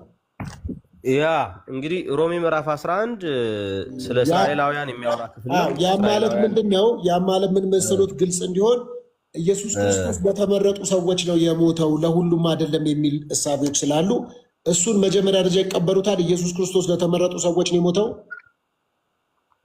ኦኬ፣ ምንድነው እሱ? በቴዎሎጂካል ተርም ኢየሱስ ክርስቶስ ለሁሉም ሞቱ ለሁሉም የሚበቃ ነው። ሰፊሽንት ፎር ኦል ነው። ኢፊሽንሱ ግን ለማን ነው? ኢፊሽንት የሚሆነው ግን ፎር ዘ ኢሌክትድ ነው። ማለት ለሁሉም የሚበቃ ሞት ነው፣ ለዓለም ሁሉ የሚሆን ሞት ነው። ነገር ግን ዓለም ሁሉ ነው ወይ የሚድነው ከተባለ ዓለም ሁሉ ግን አይደለም የሚድነው። ዓለም ሁሉ ግን አይደለም የሚድነው። ስለዚህ ራሱ ጌታችን ኢየሱስ ክርስቶስ በጎቼ ብለው የሚጠራቸው አሉ። የማያምኑትም ከበጎቹ ስላልሆኑ ስላልሆኑ እንደማያምኑ መጽሐፍ ቅዱስ ራሱ ዮሐንስ ወንጌል ምዕራፍ 10 ላይ እናንተ ከበጎቼ ስለሆናችሁ አታምኑም። ስለዚህ ችግር ለምንድነው የማያምኑት? ከበጎቹ ስላልሆኑ። መጽሐፉን አውጥተን ማየት እንችላለን በማስረጃ ማለት ነው። ስለምንድን ነው ግራ የምታጋባን? ገልጠህ ለምን አትነግረንም? ማለት አንተ ክርስቶስ ኮንክ ገልጠህ ንገረን ብለው ይጠይቁታል። ስለዚህ እኔ በግልጽ ተናግሬያለሁ፣ ግን የማታምኑት ስለምንድን ነው? ከበጎቼ ስላልሆናችሁ ነው ብሎ በጎቹ ግን ድምፁን እንደሚሰሙ እንደሚከተሉት የዘላለም ሕይወት እንደሚሰጣቸው ለዘላለም እንደማይጠፉም ከእጁ ማንም እንደማይነጥቃቸው ይናገራል። እነሱ ግን አያምኑም። ለምን? ከበጎቹ አንዱ ስላልሆኑ። ስለዚህ የክርስቶስ ኢየሱስ ሞት ቅድም እንደተናገርኩት ሰፊሽንት ፎር ኦል ነው። ከዛ ደግሞ ኢፊሽንት ፎር ዘ ኢሌክትድ ማለት ነው። ስለዚህ ግልጽ የሆነ ነገር ነው። ግልጽ የሆነ ነገር ነው። ምን ማለት ነው? ዓለምን ሁሉ ማዳን የሚችል ስራ ነው የተሰራው። በእርግጥ ግን ዓለም ሁሉ ነው ወይ የሚድነው? ዓለም ሁሉ አይድንም። ዓለም ሁሉ እየዳነ እንዳልሆነም በግልጽ ተናግረናል። ስለዚህ እየዳኑ ያሉት ግን በጎቹ ናቸው። ይሄ ግልጽ በሆነ መጽሐፍ ቅዱስ ውስጥ የተቀመጠ ነገር ነው። ማስረጃ አውጥተን ማየት እንችላለን ማለት ነው። ስለዚህ ቅድም የተነሳውም ሮሜ ምዕራፍ 10 ላይ ያለውን አውጥተን ሮሜ ምዕራፍ 11 ላይ ያለውንም አውጥተን ማየት እንችላለን። ሮሜ 11 ላይ ምንድነው የሚለውን ስላነሳው ማለት ነው። ስላነሳው ምንድነው የሚለውን ላንብበው። እንግዲህ እግዚአብሔር አዲሱ መደበኛ ትርጉም ነው ማነበው፣ ወይም ያኛውንም ማንበብ እችላለሁ። የ1954 ማለት ነው። ምናልባት ለሁሉም ሰው ከሆነ ያኛውን ባነበው ይሻላል። የድሮውን ላምጣውና የቀድሞ የ1954ቱን እሱን ላንብብላችሁ። ስለዚህ የእርስዎ በቀጥታ ጥያቄ ኢየሱስ ክርስቶስ ለዓለም ሁሉ ሞቷል ወይስ ለተመረጡት? አዎ እሱን ነው እየመለስኩ ያለሁት። ኢየሱስ ክርስቶስ ለዓለም ሁሉ ሞቷል ብለን ልንል እንችላለን። ለዓለም ሁሉ ሞቷል ማለት ምን ማለት ነው? አይደለም። እኔ ጥያቄውን ይመልሱልኝ። ልንል እንችላለን የሚለውን ተዉትና ኢየሱስ ክርስቶስ ለተመረጡት ሞቷል ወይስ ለሁሉ ሞቷል እኮ እያልኩ ነው እኮ። ለዓለም ሁሉ ምን ማለት ነው? ተርሙን ነው እሱን ነው ኤክስፕሌን የምናደርገው። መጀመሪያ መርጣ እርሶ ጥያቄውን መጀመሪያ ይመልሳሉ። ኢየሱስ ክርስቶስ ለዓለም ነው የሞተው ወይስ ለተመረጡት ነው ስሎት፣ አዎ ለተመረጡት ነው፣ አዎ ለዓለም ነው የሞተው ይሉና ከዛ በኋላ ያብራራሉ። ኦኬ እሺ፣ ያው ኢየሱስ ለዓለም ሞቷል። ለዓለም ሞቷል ማለት ምን ማለት ነው ግን ነው? ኢየሱስ ለዓለም ሞቷል፣ ለዓለም ሞተ። ለዓለም ሞተ ማለት ዲፋይን የምናደርገው እያንዳንዱን ሰው በኢየሱስ ሞት በኩል እያንዳንዱ ሰው ይድናል ወይ እያንዳንዱ ሰው ወደ መዳን ይደርሳል ግን ማለት አይደለም ነው። አሁን ለዓለም ሁሉ ነው የሞተው፣ ምንም ጥያቄ የለውም። ለዓለም ሁሉ ነው የሞተው፣ ግን ዓለሙን ሲል ኤቭሪ ኢንዲቪጁዋል ይድናል ማለት ግን አይደለም ነው በግልጽ ቋንቋ። ምን ማለት ነው የሚለውን ነገር እሱን ደግሞ አብራራለሁ። አሁን አንተ የጠቀስከውን ሮሜ ስለጠቀስክ ሮሜን ላብራራ። ሮሜ ምዕራፍ 11 ምንድን ነው የሚለው? ይኸው እንደዚህ ይላል። እንግዲህ እግዚአብሔር ሕዝቡን ጣላቸውን ቁጥር 1 ጀምሮ ማለት ነው እላለሁ አይደለም፣ እኔ ደግሞ እስራኤላዊ ከአብርሃም ዘር ከቢንያም ወገን ነኝና። እግዚአብሔር ሕዝቡን ጣላቸው ሲባል እስራኤላውያን ሙሉ ለሙሉ ጠፍተዋል ማለት ነው ወይ? ጠፍተዋል ማለት አይደለም። 9 ላይ እንግዲህ ዘር አስቀርቶልናል። አንዳንድ ሰዎች ዘር አስቀረ ሲባል ለሌላ አካል ይሰጣሉ። ዘር አስቀረ ሲል ግን ምን ማለት እንደሆነ ግልጽ ነው እና እስራኤላውያን ሙሉ ለሙሉ እንደማይጠፉ ነው። እግዚአብሔር አስቀድሞ ያወቃቸውን ህዝቡን አልጣላቸውም። መጽሐፍ ኤልያስን በተጻፈው የሚለውን እግዚአብሔር ፊት እስራኤልን እንዴት እንደሚከስ አታውቁምን? ጌታ ሆይ ነቢያትህን ገደሉ፣ መሠዊያህንም አፈረሱ፣ እኔም ብቻ የቀረው ነፍሴን ይሿታል። ነገር ግን አምላካዊ መልስ ምን አለው? ለኤልያስ ለበዓል ያልሰገዱት 7000 ሰዎች ለእኔ አስቀርቻለሁ። እንግዲህ እግዚአብሔር ነው አስቀርቻለሁ እያለ ያለው፣ ቀርተውልኛል አይደለም ያለው። እንደዚሁም በአሁኑ ዘመን ደግሞ በጸጋ የተመረጡ ቅሬታዎች አሉ አለ። ከእስራኤል ወገን ነው በጸጋ የተመረጡ ቅሬታዎች አሉ እያለ ያለው፣ እስራኤላውያን ማለት ነው። እስራኤላውያን በጸጋ የተመረጡ ቅሬታዎች አሉ አለና ከዛ ምን አለ? በጸጋ ከሆነ ግን ከስራ መሆኑ ቀርቷል፣ ጸጋ ያለበለዚያ ጸጋ መሆኑ ቀርቷል ይልና እንዲሁ ምንድን ነው እስራኤል የሚፈልጉት አላገኙትም አለ። ታዲያ እነማን ያገኙት? የተመረጡት ግን አገኙት። የሚፈልጉት አላገኙትም፣ የተመረጡት ግን አገኙት። ሌሎቹ ምን አሉ? ደነዘዙ። እንዲሁም አይኖቻቸው እንዳያዩ ጆሮቻቸው እንዳይሰሙ እግዚአብሔር የእንቅልፍን መንፈስ እስከ ዛሬ ድረስ ሰጣቸው ተብሎ ተጽፏልና ብሎ ዳዊትም ያለው ይናገራል። ስለዚህ ከእስራኤላውያን ወገን ሙሉ ለሙሉ አልጠፉም፣ ሙሉ ለሙሉ ደግሞ ሁሉም አይድኑም። ለምንድነው ሁሉም የማይድኑት? መጽሐፉ ሲናገር ለምንድነው ሁሉም የማይድኑት? መዳን እየፈለጉ መዳን እኮ ይፈልጓሉ። እንግዲህ ምንድነው እስራኤልን የሚፈልጉት አላገኙትም ማለት የሚፈልጓሉ ግን አላገኙም። ለምንድነው ያላገኙት? እንቅልፍ ተልኮባቸዋል፣ ደንዝዘዋል። ያገኙት ግን የተመረጡት ግን አግኝተዋል። በጸጋ የተመረጡ ቅሬታዎች ማለት ነው። በጸጋ ከተመረጡ ቅሬታዎች መካከል አንዱ ጳውሎስ ነው። ጳውሎስ ኢየሱስ ክርስቶስ አሳዳጅ ነበረ። ጌታ በመሃል ገብቶ ጠራው ማለት። ስለዚህ እግዚአብሔር መራጭ ነው። ያው አይመርጥም የሚባለውን እግዚአብሔር እውነት ለመናገር አንዳንድ ጊዜ ራሳችን የምንስለው እግዚአብሔር ነው። አይመርጥም፣ እሱ አይደለም የሚጠራን፣ እሱ አይደለም ወደ መንግስቱ የጠራን፣ እሱ አይደለም ወደ ልጁ ፍቅር መንግስት ያፈለሰን፣ እሱ አይደለም የሰራው፣ እኛ ራሳችን ነው መርጠነው የመጣ ነው፣ እግዚአብሔር አልመረጠንም የሚሉ ሰዎች ካሉ መብታቸው ነው። እኔ ግን እግዚአብሔር መርጦኝ፣ እግዚአብሔር ጠርቶኝ እኔንም እነ ጳውሎስንም ከእስራኤላውያን ወገኖችንም ቅሬታዎች የተባሉት የተመረጡት ናቸው፣ እግዚአብሔር የመረጣቸው ናቸው። ስለዚህ እኔ የማውቀው እግዚአብሔር መጽሐፍ ቅዱሳዊ እግዚአብሔር የሚመርጥ እግዚአብሔር ነው፣ የሚመርጥ እግዚአብሔር ነው፣ መራጭ እግዚአብሔር ነው። ወደ ልጁ ወደ ክርስቶስ ኢየሱስ በመንፈስ ቅዱስ በኩል ወቅሶ ወደዛ ህብረት ወደዛ መንግስት የሚጠራ እግዚአብሔር የሚመርጥ እግዚአብሔር ነው። ስለዚህ አይመርጥም፣ እኛ አልመረጠንም፣ እኛ መርጠነው ነው እንጂ ያሉ ሰዎች እንግዲህ እነሱ እንደመረጡት እነሱ ይናገሩ። እኔ ግን የተመረጥኩ ሰው ነኝ፣ እግዚአብሔር መርጦኛል። ቴንክ ዩ። ጥሩ። ስለዚህ የሮሜ መጽሐፍ ምዕራፍ 8 ቁጥር 28 እና 29 ላይ እግዚአብሔርን ለሚወዱትና እንደ ሐሳቡ ለተጠሩት ነገር ሁሉ ተያይዞ ለበጎ እንዲደረግ እናውቃለን ይላል። እግዚአብሔር ይላል እዚህ ጋር እንዲመጡልኝ ነው። እግዚአብሔር አስቀድሞ ያወቃቸውን የልጁን መልክ እንዲመስሉ አስቀድሞ ወሰናቸው ይላል። ምን ማለት ነው ይሄ ቃል? እስቲ ያብራሩት። ግልጽ ነው። ምንድነው የሚለው ይሄ ቃል? እግዚአብሔር ክርስቶስን ይመስሉ ዘንድ ጥቅሱን ቃል በቃል አንብቦና ምንድነው የሚለው? እንደዚህ ይላል። ልጁ በብዙ ወንድሞች መካከል በኩር ይሆን ዘንድ አስቀድሞ ያወቃቸውን የልጁን መልክ እንዲመስሉ አስቀድሞ ወስኗል። አስቀድሞ የወሰናቸው እነዚህ ደግሞ ጠራቸው፣ የጠራቸው እነዚህ ደግሞ አጸደቃቸው፣ አጸደቃቸው እነዚህን ደግሞ አከበራቸው ይላል። ስለዚህ እነዚህ የወሰናቸውን ማለትም የጠራቸው የተባሉትን እነዚሁ እነሱ ራሱ እንዳጸደቀ፣ እነዚሁ ራሱ ምን እንዳደረገ፣ እነዚሁ ራሱ እንዳከበረ፣ እነዚሁ ራሱ እስከ ፍጻሜ እንዳጸና ነው የሚናገረው። ይሄ ባይዘው ምርጫን ብቻ ሳይሆን የሚያወራው ስለ ኢተርናል ሴኩሪቲንም ጭምር የሚያወራ ጥቅስ ነው ማለት ነው። ኢተርናል ሴኩሪቲ ማለት እግዚአብሔር ካመጣህ አንተ በምንም አይነት መንገድ ልትወጣ እንደማችልም የሚናገር ጥቅስ ነው። እንግዲህ በእርግጥ ጥያቄው እሱ አይደለም። ስለዚህ እግዚአብሔር አስቀድሞ ወስኗል ምን እንዲሉ የልጁን መልክ እንዲመስሉ። እነማንን? የጠራቸውን እነዚሁ ወስኗል የልጁን መልክ እንዲመስሉ።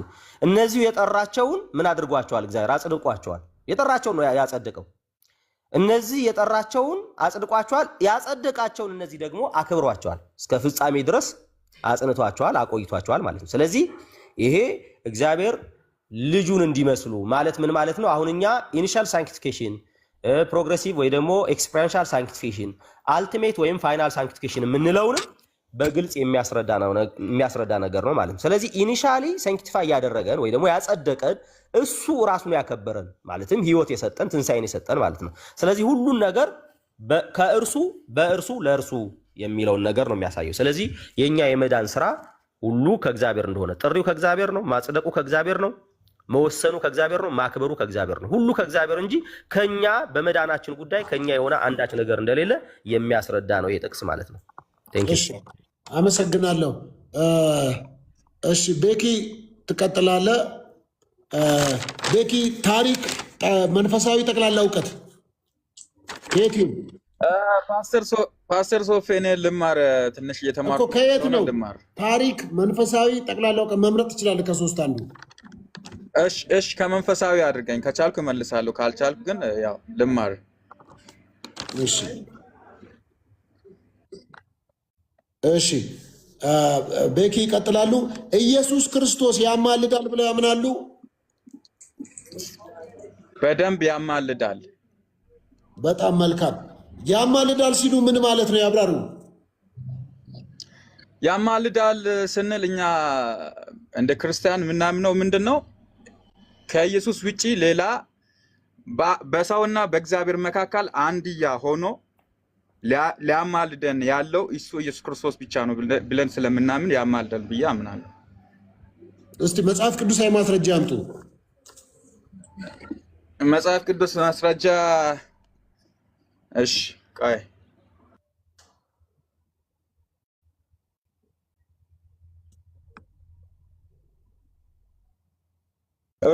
ሶፊ ሮሜ መጽሐፍ ቅዱስ አላስቆም ስራ ቦታ ስለሆን ሮሜ 8:34 እሺ ሮሜ 8:34 ቀጥሉ። ሮሜ 8:34 ሮሜ 8:34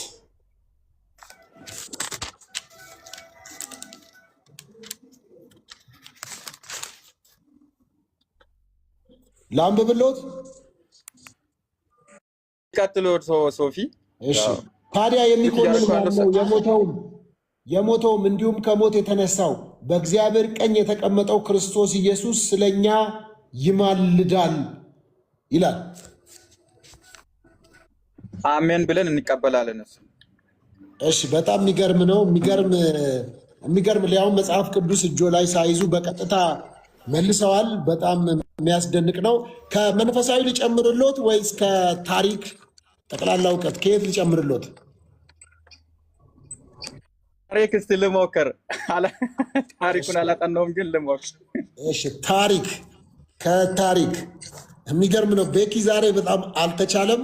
ለቤኪ ስትሉ ታብታብ አድርጉ። ተመስገን በዚህ ሰዓት ጉንጩ እየቀላ ነው የሚታየኝ እኔ። ምክንያቱም ቤኪ በአንዴ ነው መረጃ ስሜ ከጠራ አይቀር ኢየሱስ ክርስቶስ ሲማልድ ሮሜ 8:34 በማለድ ማለት ምን ማለት እንደሆነ ትርጉሙንም ሙሉ ፍትፍት አድርጎ ያስረዳን ደስ ይለናል።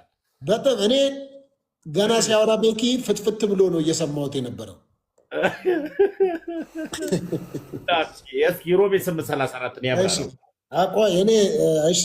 ስለዚህ እሺ ታሪክ ቤኪ አለ ለው ፓስተር ሶፊያችን አለው። እሺ እስቲ አሳ በምኑ ነው የሚተነፍሰው? በአፍንጫው ነው። አፍንጫ የለም እንደ አሳ። እሺ አሳ በአፍንጫው ነው የሚተነፍሰው ብሏል። በጣም ከባድ የታሪክ ተማሪው ቤኪ አሳ በአፍንጫ ነው የሚተነፍሰው ብሏል። በጣም በጣም በሚያስደንቅ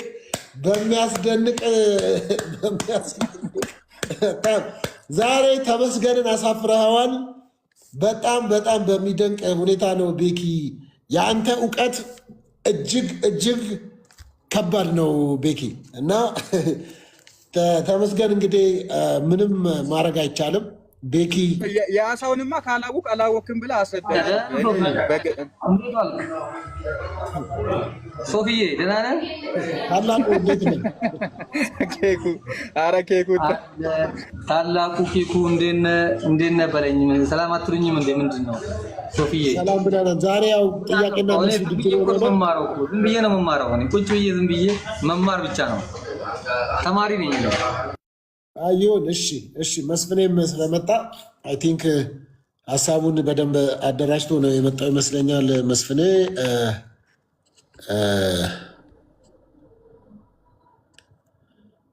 በአፍንጫው ነው የሚተነፍሰው ብሏል ቤኪ። ከዚህ ቀን ጀምሮ አሳ በአፍንጫው ነው የሚተነፍሰው። መስፍኔ መቀጠል ትችላለህ። እንግዲህ ሁለተኛ ጢሞቴዎስ ምዕራፍ 1 ቁጥር 16 ላይ ኤኒሲፎሩ ቅዱስ ጳውሎስ በታሰረ ሰዓት ጠይቆታል። ይህንን ታሳቢ አድርጎ እዚህ ጋር ጽፎ እንግዲህ ኤኒሲፎሩ በሌለበት ቅዱስ ጳውሎስ ጸሎት እንዳደረገለት ይናገራል። ስለዚህ ቤተክርስቲያናችን አንደኛ በሐዋርያትና በነቢያት ትምህርት ላይ የተመሰረተች ነች። ሁለተኛ ደግሞ እንደ አስፈላጊነቱ ትንቢተ ዘካርያስ ምዕራፍ 1 ቁጥር 12ም እንግዲህ መላእክት መጥቶ ይህን ነገር አቤቱ የሰራዊት ጌታ ሆይ እነዚህ 70 ዓመት የተቆጣቸውን ኢየሩሳሌምን ይሁዳን ከተሞች የማትመራቸው እስከ መቼ ነው በማለት እንግዲህ እንደዚህ አይነት ነገር ፍትሐት ማለት ጸሎት ነው። ከጸሎት ውጭ የዘለለ ትርጉም የለውም። ስለዚህ አንዳችን ለአንዳችን እንድንጸልይም የተፈቀደ ነገር ነው። ስለዚህ ቤተክርስቲያናችን ይህን መነሻ አድርጋ ጸሎት ፍትሐት ታደርጋለች ማለት የዘላለምን ሕይወት አንድ ሰው የክርስቶስ ስጋና ደምን ገንዘቡ ሳያደርግ ይድናል ብላ አይደለም። ራሱን ላጠፋ ፍትሐት አይደረግም። አውቆ ለሚያደርግ ፍትሐት አይደረግም። ብዙ ፍትሐት የማይደረግባቸው ነገሮች አሉ። ስለዚህ ከዚህ ጋር መነሻ በማድረግ እንግዲህ ፍትሐት ቤተክርስቲያናችን ታደርጋለች ማለት ነው። ቅድም በነገርኩ ላይ ተጨማሪ ሆኖ ማለት ነው። እንግዲህ መስፍኔ ምን አለ መሰሎት እኔ ጠየቅኩት። አንድ ሰው በኃጢአት የተጨማለቀ ሰው ህይወቱ ክርስቲያናዊ ሳይሆን ነገር ግን ኦርቶዶክስ ስለሆነ ብቻ ፍትሐት ተደርጎለት ይድናል እያሉ ነው። እሱ ይሄ አይደለም ጥያቄው። ሶፊ ረስተዋል ማለት ነው። የጠየቀኝ ይሄ አይደለም ጥያቄው። ይሄ ነው ጥያቄው አይደለም። ጥያቄውን ላስተካክልና ማለት ልንገርህ። ይሄን የጠየቀው እኔን አይደለም። ይሄን ልደትን የጠየቀው እኔ ስጠይቅ እንዲህ ብለህ አይደለም። ልደትን የጠየኩትን ጥያቄ ራሱን እርሶንም የጠየቁት አሁን ልጠይቆት ድጋሚ በቃ የቅድሙ ይቅርሽ። መልካም። አንድ ሰው ከሞተ በኋላ በፍትሐት ቤተክርስቲያን ፍትሐት ስለተደረገለት የእግዚአብሔርን መንግስት ይወርሳል ወይ? ምን አይነት ሰው? ለምሳሌ አንድ ኦርቶዶክሳዊ ሰው ለምሳሌ ያው ሌላ ሰው አይደለም። ቅድምም እርሶ ለይተው ተናግረዋል። ከኦርቶዶክሳዊ የሆነ ሰው የቤተክርስቲያን አባል የሆነ የቤተክርስቲያን ልጅ የሆነ እኮ ይሄን እኮ አስረድቻለሁ። አንደኛ ነገር ፍትሐት የሚደረግበት ጸሎት ነው ብያለሁ። ያ ጸሎት የሚደረግበት ጥያቄውን ብቻ መልሱልኝ መጀመሪያ። አዎ የእግዚአብሔርን መንግስት ይወርሳል ወይም ደግሞ በፍትሐት የእግዚአብሔርን መንግስት አይወርስም የሚለውን መልሱልኝ። ማስተካከል ይችላሉ። ፍትሐት ማለት የሚያግዘን ነገር እንጂ ያለ ኢየሱስ ክርስቶስ ስጋና ደም የዘላለምን ሕይወት የትኛውም ነገር ያሰጣል ብለን እኛ አናምን። አንደኛ የሰውየው ማንነት ይወስናል። አንድ መልሱልኝ። አንድ ሰው ፍትሐት በፍትሐት ብቻ ቆይ አዳምጠኝ ሶፊ አዳምጠኛ። በፍትሐት ብቻ የትኛውም ሰው የዘላለምን ሕይወት አይወርስም። ቆይሽ የኢየሱስ ክርስቶስ ስጋና ደም የዘላለምን ሕይወት ያስወርሰናል። ግን ኃጢአት ካለ ላብራራ ያብራራሉ መስሎኝ ልደትም ላብራራ አይደለም መስፍኔ፣ አንዴ ይመልሱ ልጠይቆትና ነው የሚመልሱልኝ። የሚመልሱልኝም በዚህ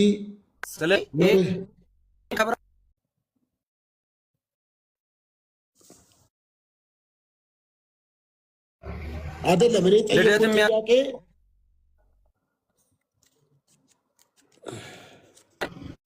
አንድ ክርስቲያን ስልክ እየገባብኝ ነው፣ ይቅርታ። አንድ ክርስቲያን ያዳም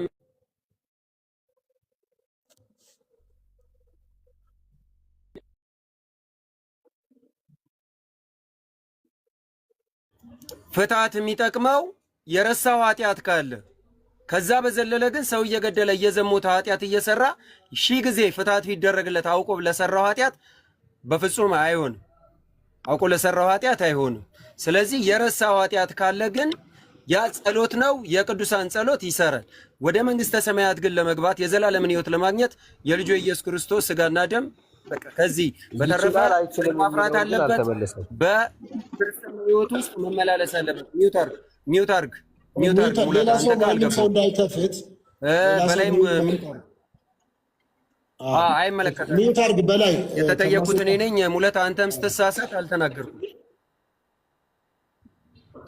ሌላ ሰው ጣልቃ ምናምን። ስለዚህ ፍትሐት ይጠቅመዋል የሚባለው አንደኛ የቅዱሳን ምን አልከኝ? ጣልቃ ማናችሁ ማትጉ።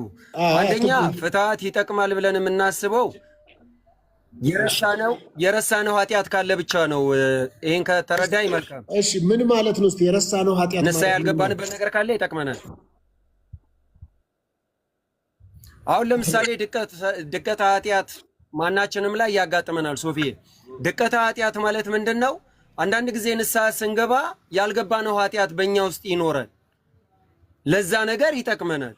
ፍትሐት የሚባለው አውቀን በስህተት ሳናቅ በድፍረት የሰራነውን ኃጢአት በአጠቃላይ በቤተ ክርስቲያናችን ጸሎት የኃጢአት ስርየት እናገኛለን። ንስሐ በምንገባ ሰዓት አውቀንም ሳናቅም ያ የቆየው ውስጣችን ላይ ያለ የረሳነው ኃጢአት ካለ መግባት ከፍርሃት ሳይሆን በመርሳት ስለሆነ ያንን ነገር እንግዲህ በአባቶች በቅዱሳን ጸሎት በፍትሐት እግዚአብሔር አምላክ ይቅር ይለናል።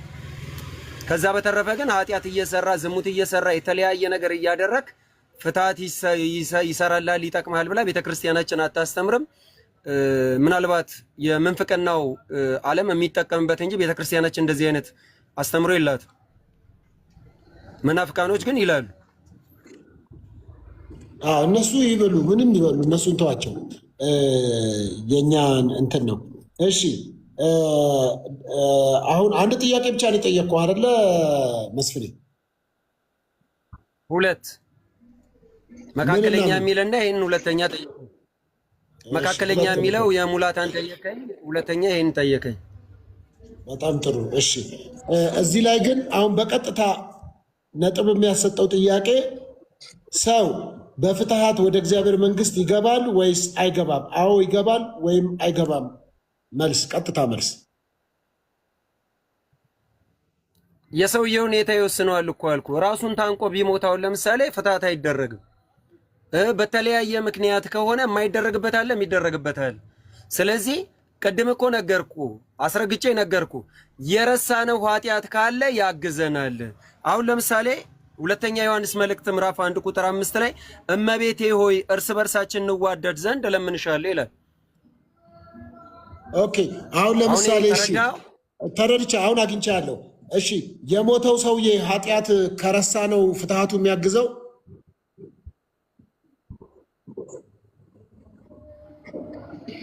ምን አልከኝ? የሞተው ሰውዬ የረሳውን ኃጢአት ነው በፍትሐት ይቅርታን የሚያገኘው? አዎ ከመርሳት ስለሆነ በቃ እንደዚህ አይነት ነገር አንደኛ በቅዱሳን ምልጃ ካመነ ተቀብያለሁ። ግን ቆይ ሶፊ፣ ይሄ እኮ ማብራራት የሚፈልግ ነገር ነው። የሆነ ፍሬም ውስጥ አትክተተው።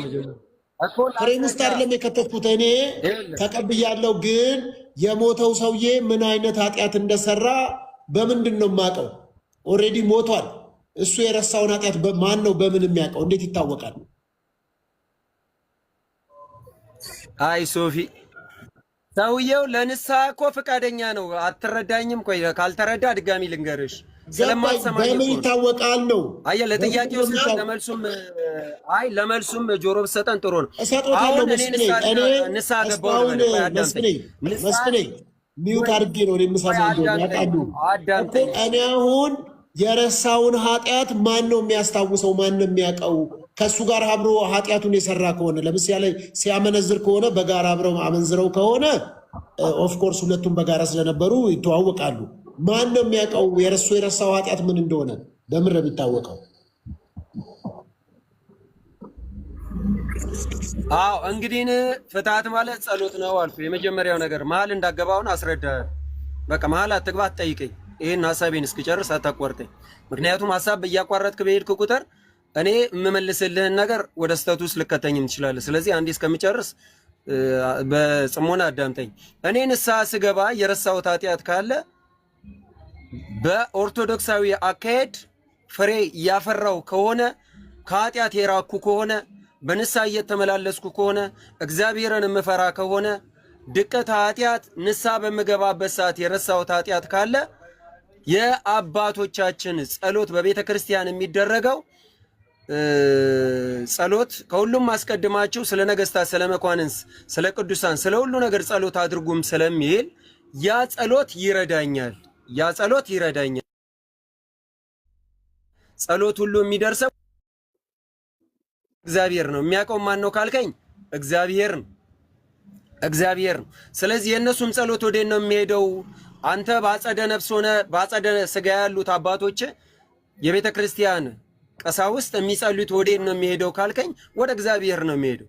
እኔም ያለሁት በእግዚአብሔር እቅፍ ነው። የእነሱም ጸሎት የሚያርፈው እግዚአብሔር እቅፍ ላይ ነው። ስለዚህ መማር የእግዚአብሔር ፍቃድ ነው፣ መብቱ ነው። አለመማርም መብቱ ነው። ይህን እንደ ሂሳብ የምናወራርደው ጉዳይ አይደለም። ባለቤቱ ከፈለገ ይምረናል፣ ካልፈለገ አይምረንም። ይሄ የእግዚአብሔር ነው። ከኛ ግን ምን አለ ማለት ነው? የረሳሁት ኃጢአት ካለ አሁን እንደነገርኩ በእውነተኛው መንገድ ላይ ተጉዤ ፍሬ እያፈራው በኦርቶዶክስ ሆኜ ማለት ነው በቅዱሳንም ጸሎት ማምን ሆኜ በቤተ ክርስቲያን ስርዓት ውስጥ ያለፍኩ ከሆነ ጸሎት ስርዓቱ ይረዳኛል። ግን ይሄ ከመግደል ጋር ራስን ከማጥፋት ጋር ተያይዞ በቤተ ክርስቲያን ፍታት የለም። አመሰግናለሁ። ይህን ይመስላል። ጥሩ። ግን ማስረጃ አለዎት? ከእናንተ ቤተ እምነት አስተምህሮም ፍትሐት ማለት ለተረሳ ኃጢአት ነው የሚል ማስረጃ አለዎት?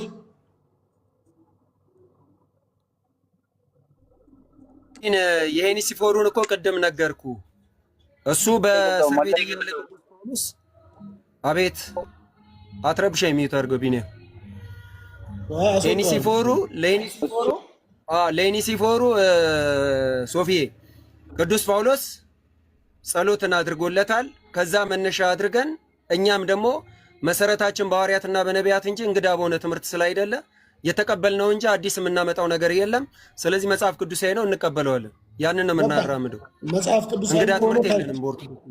ቅዱሳዊም ከሆነ ፍትሐት ለተረሳ ኃጢአት ይሰራል የሚል ከኢትዮጵያ ኦርቶዶክስ ቤተክርስቲያን አስተምህሮ ወይም ከመጽሐፍ ቅዱስ ነው ያልኩት ማስረጃ እኮ የሄኒሲፎሩን እኮ ነገርኩ። ሁለተኛ ነገር ደግሞ ጸሎትና ምልጃን ስለ መኳንንትም ስለ ነገስታትም ስለ ሁሉ ነገር እንድናሳውቅ ራሱ ቅዱስ ጳውሎስ አዞናል። ስለዚህ ያንንም እኮ ነገርኩ። ስለዚህ ከዚህ በመነሳት ኖርማሊ ቤተክርስቲያናችን የሐዋርያትና የነቢያት መሰረት ያለባት እንጂ እንግዳ ትምህርት ተቀባይ አይደለችም። ስለዚህ ይህንን መሰረት አድርገን ነው የምንቀበለው። የሄኒሲፎሩ እኮ ራሱ በቂ ነው፣ ሌላ ባልሰጠን። እሺ በቃ ችግር የለም። ይቀጥሉ። አቶ ተመስገን የጌታ ልጅ ይቀጥሉ። እንደምን አሉ? እንዴት ዋሉ? ሶፊ ጥያቄው ፌር አይደለም እንዳለ ብቻ ይሁንሽ። ጥያቄዎቹት እንዳለ ፌር አይደሉም፣ ግን ይሁን። እኔ ጥያቄ አልፈራም። ምን ፌር አይደለም ሲሉ ምን ለማለት ፈልገው ነው? ምኑ ነው ፌር? እንግዲህ ሮሜ 8:34ን ያብራሩታል ብዬ የጠበቅኳቸው ሰዎች እያብራሩት አልነበረም እና የእነሱን ከጨረስክ በኋላ በደንብ እኮ አብራሩ እኮ። በቃ አሳም በአፍንጫው ነው የሚተነፍሰው አሉ እኮ። በቃ ጨረሱ። ከዛ በላይ ምን ያብራሩ እሳቸው? እሺ ከታሪክ መንፈሳዊ ጠቅላላ የትኛው ይሻሎታል? አንተ አልተመለሰልኝም ከምትለው ከፈለከው ከየቱ እርሶ ይንገሩኝ። ከታሪክ ከመንፈሳዊ ከጠቅላላ ከፈለከው እኮ እርሶ ይምረጡ፣ አንዱን ምረጡ። እኔ ኦልሞስት በሁሉ ሊቅ ነኝ ነው። አዎ በሁሉም ሊቅ ነኝ። ትዩት አድርጉ። ሌላ ሰው መናገር አይችልም። ሌላ ሰው መናገር አይችልም። ከተናገረ ሰው አስወጣለሁ እኔ። ሰው ደፋር ሲሆን ነው መቼም ካልቪኒስት የሚሆነው። እኔ ደግሞ ደፋር ስላልሆንኩ ካልቪኒስት ነኝ። አሁን እኔ አስወጣለሁ ራሱ እንደዚህ ብሎ በጣልቃ ከገባ ከየት ይሻላል? መንፈሳዊ ላድርግልዎት? እሺ ከፈለጉት ወደ እሺ እንግዲህ እሺ፣ መስቀል ቤዛ ነው ብለው ያምናሉ ወይስ ቤዛ አይደለም? ማለት መስቀል ቤዛ ነው ወይስ? የትኛው መስቀል? መስቀል ኢየሱስ ክርስቶስ የተሰቀለበት መስቀል። እንኳን ክርስቶስ ኢየሱስ የተሰቀለበት የተባረከው ቅዱሱ እንጨት አይደለም ገንዘብን ቤዛ ነው ብዬ ተቀብያለሁ። አንተ እንደፈለግከው አልመልስልህም። እኔ እርሶ እንደፈለጉ ነው እንጂ እኔ እንደምፈልገው እንደፈለግኩት ከመለስኩልህ ነገርኩ። እንኳን ክርስቶስ ኢየሱስ የተሰቀለበት ቅዱሱ እንጨት አይደለም ገንዘብንም ቤዛ ነው ብየዋል። እስቲ እንዴት ነው ቤዛ ነው ሲሉ ምን ማለት ነው? ገንዘብ ቤዛ ነው ሲባል ምን ማለት ነው? መግዣ አይደለም እኮ። እርሶ እኮ እኔ እኮ ጠያቂ ነኝ። እኔ ለመልስ እኔ መልስ አንተ በፈለግከው መልክ ሙሉ አልመልስልህም እኮ አልኩህ እኮ። እየተወዳደሩ ውድድር ውስጥ ነው ያሉት። ስለዚህ በምን መልኩ ነው ቤዛ ነው ሲሉ ያብራሩ። ከማን ጋር ነው እየተወዳደርኩ ያለሁት? ውድድር ውስጥ ከሆንኩኝማ ከከኔ ጋር ተወዳደር በለኝና የሚወዳደረውም ሰውዬ ከኔ ጋር እስካሁን እየተጠየቀ እየመለሳ ነው ያለው በሙሉ እኮ። ጥያቄና መልስ ሲደረግ ጥያቄ በአግባቡ እየመለሱ ነበረ እስካሁን ድረስ ሰዎች፣ እኔም በአግባቡ እየመለስኩልን። እሺ ቤዛ ነው መስቀል ቤዛ ነው ሲሉ ማስረጃ እስቲ መጽሐፍ ቅዱሳዊ ያድርጉት። እኔ መጽሐፍ ቅዱስ ብቻ ብዬ አማኝ አይደለሁም። ልክ ደግሞ ከሌላውን ቤተ እምነት ደግሞ ኮርጄ ደግሞ ሃይማኖት አበውን መጽሐፍ ቅዱስ ብቻ ብለው አማኞች ሃይማኖት አበው ይዘው እንደመጡትም ደግሞ ከዛ የምኮርጀው የለም። ቤተክርስቲያን ሙሉ ናት። እሺ ከእርሶ ቤተክርስቲያን አስተምህሮ ላይ መስቀል ቤዛ እንደሆነ ማስረጃ ያምጡ ከራስዎት ቤተ እምነት። እጄ ጋ የለም መጽሐፉ፣ እጄ ጋ የለም መጽሐፉ። ቀድመ ብትነግረኝ ኖሮ ተዘጋጅቼ መጽሐፉን አምጥቼ አሳየ ነበር። እና አሁን ሄደው ይመጣሉ፣ ይዘው ይመጣሉ። አይ ይዤ አልመጣም፣ እቤቴ ነኝ አሁን። በቃ ወደ እኔ ጋር ይምጡ እኮ። እሱማ ግድ ነው እኮ።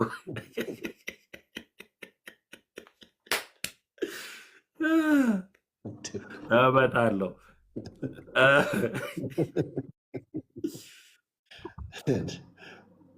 እመጣለሁ። ሰላም ሰላም። አዲስ መቸስ ያወሩ። እሺ አቤት በላይ ይቀጥሉ። እሺ እዚህ ጋር አንድ ሀሳብ አለኝ። እኔ ባላወኩትም ነገር ያው በመላም ቢሆን የአሳንም ነገር ለመመለስ ሞክሬያለሁ። የተጠየቀውን ጥያቄ ለምን አይመልስም? ተመስገን የጌታ ልጅ ለትዕቢት ነው የገባው። እዚህ ሁሉ ሰው እየተጠየቀ ነው። ያላወቀውንም ቢመልስ ምን ችግር አለ? ያው መጽሐፉን አልያዝኩም አሁን ስላሉ ነው። እሺ በላይ ይቀጥሉ። በላይ ገብተውብኝ ነው። እሺ ችግር የለም። ሰላም ሰላም። ፓስተር ሶፊ ደህና ነህ? እንደምናችሁ ሁላችሁም እዚህ ያላችሁ? ጤና ይስጥልን። ሰላም ሰላም። አሜን። እግዚአብሔር ይመስገን። አይ ቆንጆ እየሰማሁ ነበረ። ፍትሐት ያድናል ወይ መንግስተ ሰማያት ያስወርሳል ወይ እያልክ እየመለሰልህ ነበረ በወንድማችን እና እኔ እሱን መልስልሃለሁ። እኔ ደግሞ አንድ ጥያቄ ጠይቅና አዎን ወይም አይደለም ትለኛለህ። እኔ መልስልሃለሁ ያን ጥያቄ። ፕላትፎርሙ ኦርቶዶክስ ነኝ። መልካም። አይን ከየትም ይሁኑ ችግር የለም። ዛሬ እዚህ የሚገባው ኦርቶዶክስ፣ ጴንጤ፣ ሙስሊም ሰው ነው እየጠየቅን ያለ ነው። ጠቅላላ እውቀት አለ፣ ታሪክ አለ፣ ከዛ ደግሞ መንፈሳዊ አለ። ከሱ ነው እየጠየቅን ያለ ነው። እንግዲህ እርስዎ መስፍኔ የመለሰውን ጥያቄ እኔም መመለስ እፈልጋለሁ ካሉ ሰው ከሞተ በኋላ በፍትሐት የእግዚአብሔርን መንግስት ይወርሳል የሚል ጥያቄ መመለስ እፈልጋለሁ ብለዋል። መመለስ ይችላሉ? አዎ፣ ሰው ከሞተ በኋላ የእግዚአብሔር መንግስት በፍትሐት መውረስ አይችልም። የሚችለው ተናግሯል። ስጋው ደግሞ በመቀበል ነው። ሚዳነው በጌታ የጌታ ስጋና ደሙን በመቀበል ነው። ይሄ ምንድነው? ፍትሐት ምንድነው? ቸርሞኒ ነው። አንድ ላይ ሆነ የምትጸልየው ጸሎት ብሎሃል ራሱ ልጁ ማለት ነው። በጸሎት ነው አንድ ላይ ሆነ በመንፈስ የምትገናኘው። በስጋ እንደምትገናኘው ሁሉ በመንፈስ ቅዱስ ደግሞ ተገናኝተህ ትነጋገራለህ። እግዚአብሔር ነው የሚመሰገነው በዛ በፍትሐቱ ዘንድ። ስለዚህ እግዚአብሔርን እያመሰገንክ ነው ያለው እንጂ በፍትሐት ስለፈታ የእግዚአብሔር መንግስት ይወርሳል ማለት አይደለም። የእግዚአብሔር መንግስት የሚወረሰው የጌታ ስጋና ደም ስትቀበል ብቻ ነው። ይሄ ነው። እኔ ደግሞ አንድ ጥያቄም ጠይቅህ፣ አዎን ወይም አይደለም በለኝ። ተቆራርጠዋል በላይ አይሰማም ነበረ? አይሰማም፣ ተቆራርጠዋል። የመለስኩት አልሰማኸውም? የመለሱትን ሰምቻለሁ፣ ሊጠይቁ ያሉትን ግን ተቆራረጡ። እኔ የምጠይቅህ ደግሞ ትመልስልኛለህ።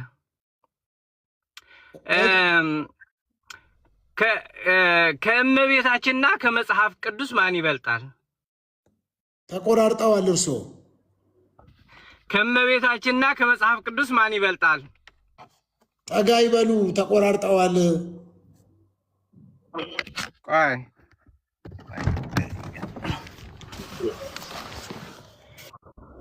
አሁንስ ይሰማል? አሁን ሲወርዱ ይታየኛል ከመኪና። ኦኬ። ከመጽሐፍ ቅዱስና ከእመቤታችን ማን ይበልጣል? የባሰ ተቆራረጡ። አሁን የባሰ ተቆራረጡ። የባሰ መኪና ውስጥ ቢገቡ ይሻላል። ወይም የባሰ ነው የተቆራረጡት። አንተ እየተቆራረጥ ያንተም እንደዛው ያንተም ይቆራረጥብኛል። እኔ ጋር አይመጣም እንደ ድምፅ ያንተ ጋር እኔ ጋር ፈጽሞ የእሳቸው እንዴት እንደሚመጣ አላውቅም። ያንተ ግን አይመጣም፣ ይቆራረጥብኛል። እኔ ምን አውቃለሁ? ወይ እሺ፣ ታብታብ ታብታብ ይደረግ። አሁን ተሰሙኝ። አሁን ይሰማል። በጣም ጥሩ። ከመጽሐፍ ቅዱስና ከእመቤታችን ማን ይበልጣል? በቃ አንተ የጠየቀኝ መልቻለሁ። አንተ ደግሞ እንዴ ምን ተቆራርጠዋል? ከእመቤታችንና ከመጽሐፍ ቅዱስ ማን ይበልጣል? ሄርፎን አድርገዋል ወይ? ሄርፎን ካረጉ ወይ ሴት ነገር ካረጉ ያውልቁት እሱን። ቆይ እዛች ጋር ልውጣና እዚች ጋር ስወጣ ይሰራል። አሁን ይገዳጅሽ ሶፊ ቪአይፒ ንገረኝ። ሁለታችን ነው ይሄኑረለት ያቃል። ሶፊ አሁን ሳይሰማም አሁን ማይሰማም በላ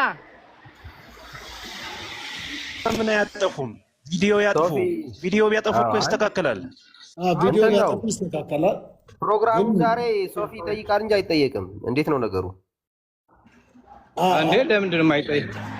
ከእመቤታችንና ከመጽሐፍ ቅዱስ ማን ይበልጣል?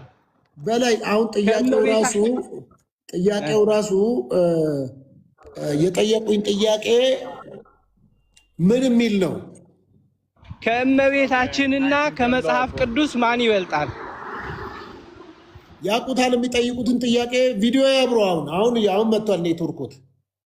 ከእመቤታችንና ከመጽሐፍ ቅዱስ ማን ይበልጣል?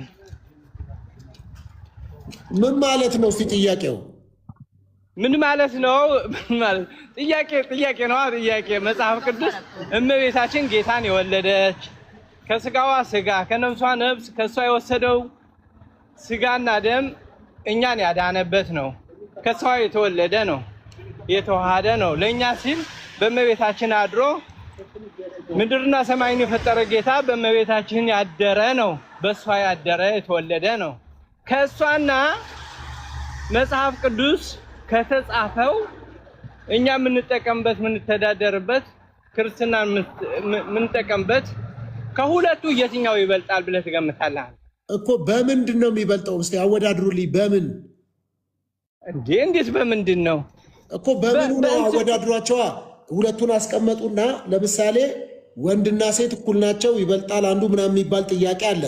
እርሶ በምንድን ነው መጽሐፍ ቅዱስን ከቅድስት ድንግል በመንፈሳዊ ህይወት በመንፈሳዊ አሁን ለምሳሌ መንፈሳዊነታችን መንግስተ ሰማያት የምንወርሰው ሁሉም ነገር መንፈሳዊነት በመንፈሳዊ ወሬ አይደለም የምናወራው። የመንፈሳዊ እስቲ ቪዲዮ ክፈቱ። ቆይ በላይ ቪዲዮ ክፈቱ። ቪዲዮ ክፈቱ። ምንም ችግር የለም። እሺ ከእመቤታችንና ከመጽሐፍ ቅዱስ ማን ይበልጣል? በምንድን ነው? በእድሜ ነው? በመልእክታቸው ይዘት ነው? በምንድን ነው? ግራ ስለገባኝ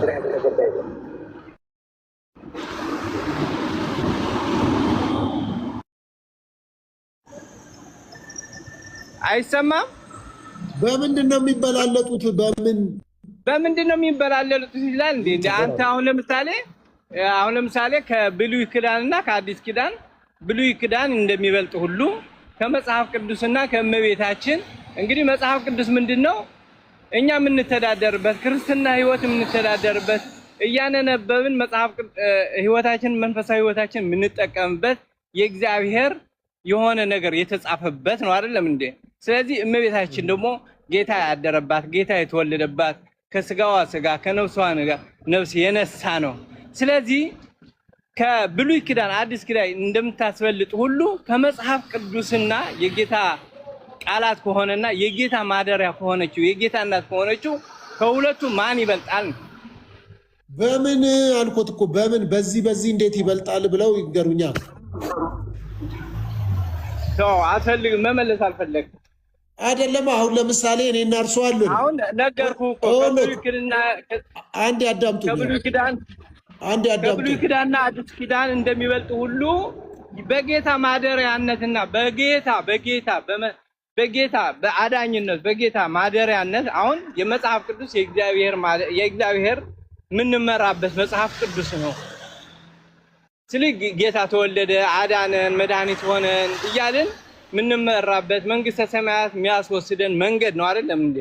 ስለዚህ እመቤታችን ቅድስት ድንግል ማርያም ደግሞ ከሞት እንድንድን የተወለደባት የተሸከመችው የወለደችው ያጠባችው ይሄ ደግሞ ከመጽሐፍ ቅዱስ እኔ ከሁለቱ የት ይበልጣል ነው የምልህ ያለው በእኛ። እሺ እንዲናድርግ እኔ ጥያቄዎት ስለገባኝ መመለስ አልቻልኩም፣ አላወቅኩትም። ያው መጽሐፍ ቅዱስ ግን ሰማይና ምድር ያልፋሉ ቃሌ ግን አያልፍም ተብሎ በመጽሐፍ ቅዱስ ተጽፏል። ሉቃስ ወንጌል ምዕራፍ 1 አካባቢ እና እኔ ስላልገባኝ እርሶ ይመልሱልኝ እና ያስተምሩኝ፣ ለሌላ ጊዜ ሰው ሲጠይቀኝ እንድመልስ። ሶፊዬ አመሰግናለሁ። አይ ታውቋይ ተሙ ይመልሱ እሳቸው። አይ ትጠይቃለህ፣ የእሳቸው ይመልሱ፣ ያስተምሩኝ። እኔ ማወቅ እፈልጋለሁ። የቱ ነው እርሶ መልሱን ንገሩኝ።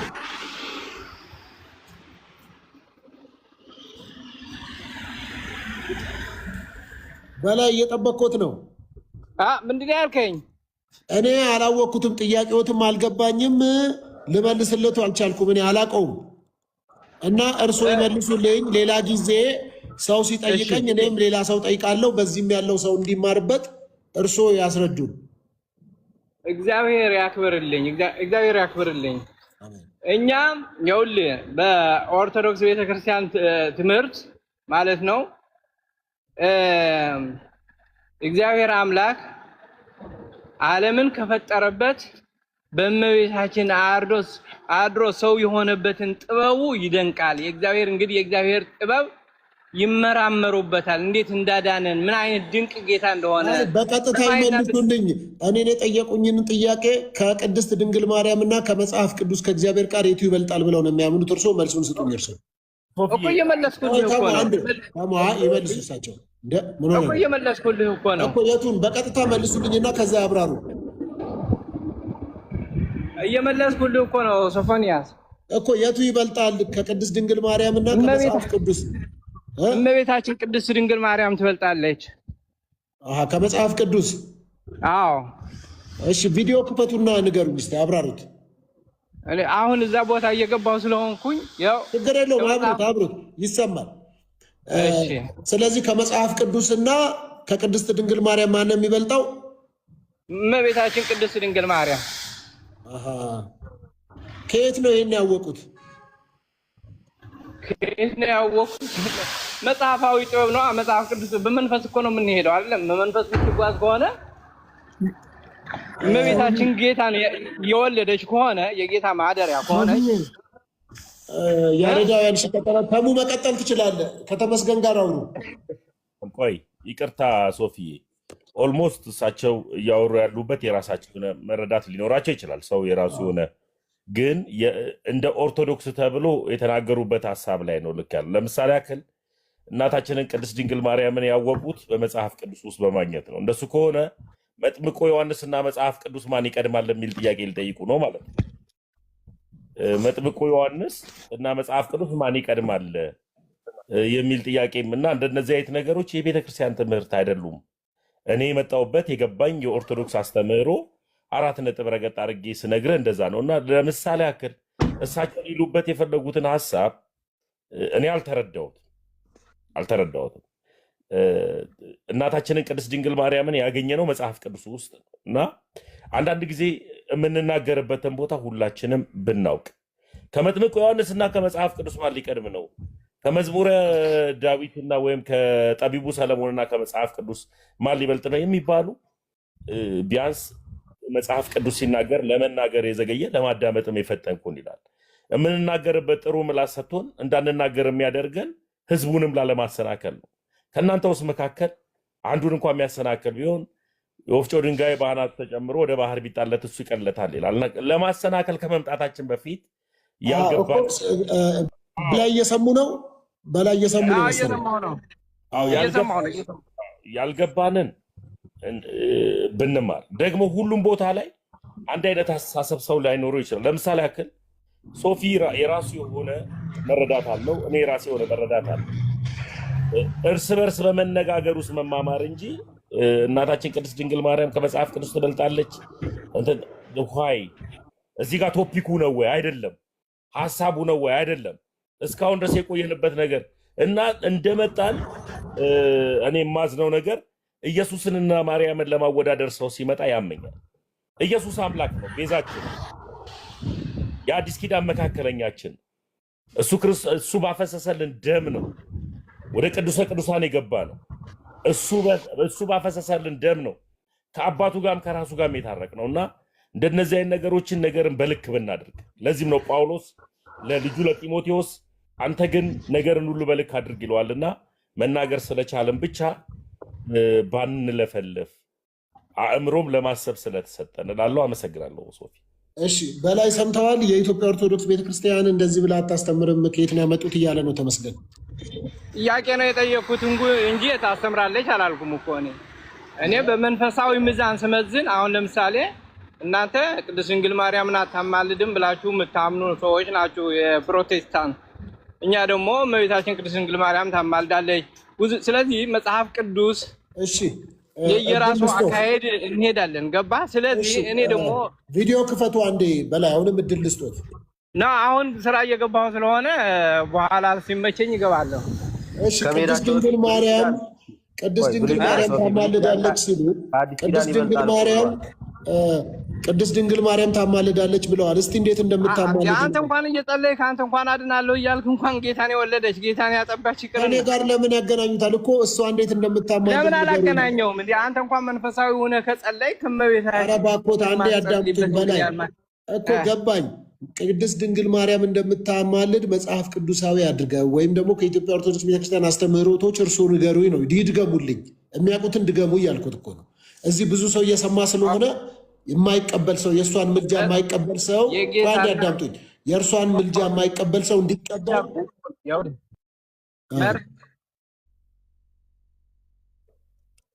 ቀጥሉ።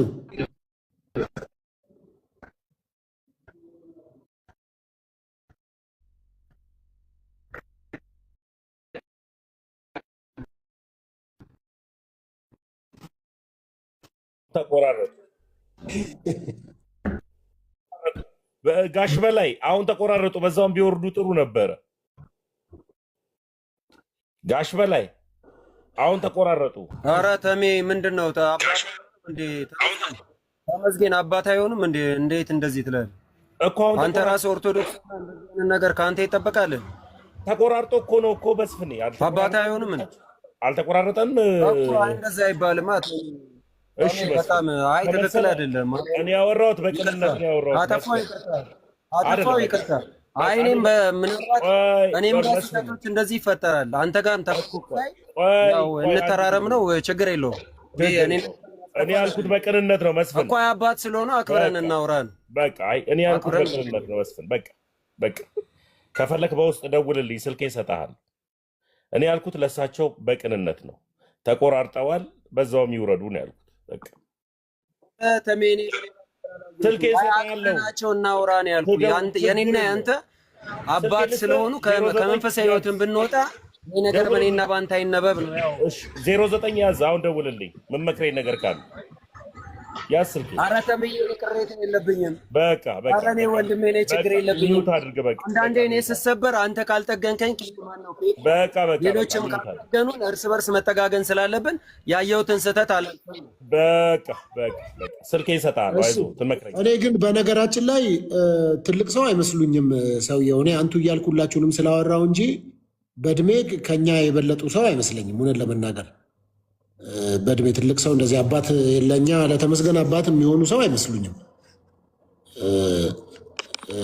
አንቱ ያልኩበትም እኔ ጀስት ሁላችንም አንቱ ለማለት እንጂ ምንም መስፍን በእድሜ ደረጃ ትልቅ ሰው ምናምን አይመስሉኝም ሰውየው እውነት ለመናገር እና ተሞ የተናገረበትም መንገድ እየተናገሩ ያሉት ነገር ከቤተክርስቲያኑ አስተምሮ ውጭ ስለሆነ ባይናገሩ ዝም ቢሉ ይሻላል ወይም በዛው ቢወጡ ይሻላል የሚል እሳቤ ነው እንጂ ይሄ ዲስሪስፔክትፉል በሆነ ወርድ እንኳን አላወራቸውም። እኔ እንደተረዳሁትና እንዳየሁት ብሉይ ኪዳን ከአዲስ ኪዳን ይበልጣል ሲባል ዝም አላችሁ። ምንድን ነው እንደዛ መስሎት የሚወስድ ሰው እኮ ይኖራል። አይ እግዚአብሔር ቃል እኩል ነው። ከየትም ከብሉይ ኪዳን አዲስ ኪዳን የሚባል ነገር ውድድር ውስጥ የሚገባ አይደለም፣ ልክም አይደለም። ግን ያው አንዳንድ ሰው አሁን የሚኖሩበትም ሀገር ሳስብ ብርድ ነው የሆነ በረዶ ምናምን ነገር ያለ ይመስለኛል። እነዛ ወደ ሳም ለመግባት ተቻኩለዋል ምናምን ድንገት ያሰቡትን ሳይሆን ድንገት የመጣላቸውን ነገር አውርተው ሊሆን ይችላል። እና እንደዛ ብንወስደው ጥሩ ነው። ስለዚህ ከእንደዛ እስካሁን ተጠያይቀናል። የጥያቄው እንትን ካለቀ እኔ ተጠይቄ የመለስኩትን ነገር ቢታይ በሌሎች አይንና እኔም እነሱ የመለሱትን ከእግዚአብሔር ቃል አንጻር ብናየው ጥሩ ነበረ። እሺ፣ ይቻላል። ኦኬ፣ እሺ፣ መልካም። ምናልባት ቅድም እንግዲህ በቤተ ክርስቲያን ሁለት ነጥቦች ብቻ ላንሳና፣ አንደኛው ክርስቶስ ኢየሱስ ነው ብቸኛ መካከለኛ፣ ሌላ መካከለኛ የለም። ከክርስቶስ ኢየሱስ ሞት በቀር የሌላ ሞት ወደ እግዚአብሔር ሊያቀርብም ሊያድንም አይችልም የተባለው ነገር ትክክል አይደለም። እንግዲህ የቤተክርስቲያኒቱ የጸሎት መጽሐፍት ባለፈው የመጥምቀ መለኮት ገድል ታርሟል እንደተባለው ካላረሟቸው በስተቀር አንድ የጸሎት መጽሐፍ ላይ ማርያም ለሰዎች ሙታ ለዛውም ከሲኦል ወደ ገነት እንዳሻገረች መጽሐፋቸው ይናገራል። አንደኛው ማለት ነው። ለዚህ እሱን ማስረጃ ማቅረብ እችላለሁ። ኢየሱስ ብቻ ሳይሆን ማርያምንም ሙታ ለዛውም በገሃነም የነበሩ ሰዎች ሲቀጡ ሲቃጠሉ የነበሩ ሰዎች ወደ መንግስተ ሰማያት እንዳስገባችና ከዛ በኋላ የነፍሳት የሰው ሁሉ መጽደቂያ እንደሆነች መጽሐፋቸው ይናገራል። ስለዚህ ይሄ ኢየሱስ ብቻውን የኢየሱስ ሞት ብቻ ነው የሚያድነው የሚለው ነገር ውሸት ነው። ማርያም የሞተችበትን መንገድ ራሱ በቤተ ክርስቲያኒቱ መሰረት ሰውን ለማዳን ነው፣ ኃጢአተኛ ነፍሶችን ለማዳን እንጂ እንደዚሁ መሞት ስላለባት የሞተችም እንዳልሆነ መጽሐፉ ይናገራል። ኦኬ፣ አንዴ ላውጣና ላሳያችሁ በማስረጃ ማለት ነው። ሶፊዬ አሁንም ሲጀመር በማስረጃ ቆይ፣ ተረጋጋ። አንተ የኔ ትክክል እንዳልሆነ በማስረጃ ትሞግታለህ። ተመስገን። ቆይ ተረጋጋ። ካለው የኔ ነገር አንተ ታርማለህ። ቆይ ተረጋጋና ሌላም ለምን እንደ ትልቅ ሰው አንድ ጊዜ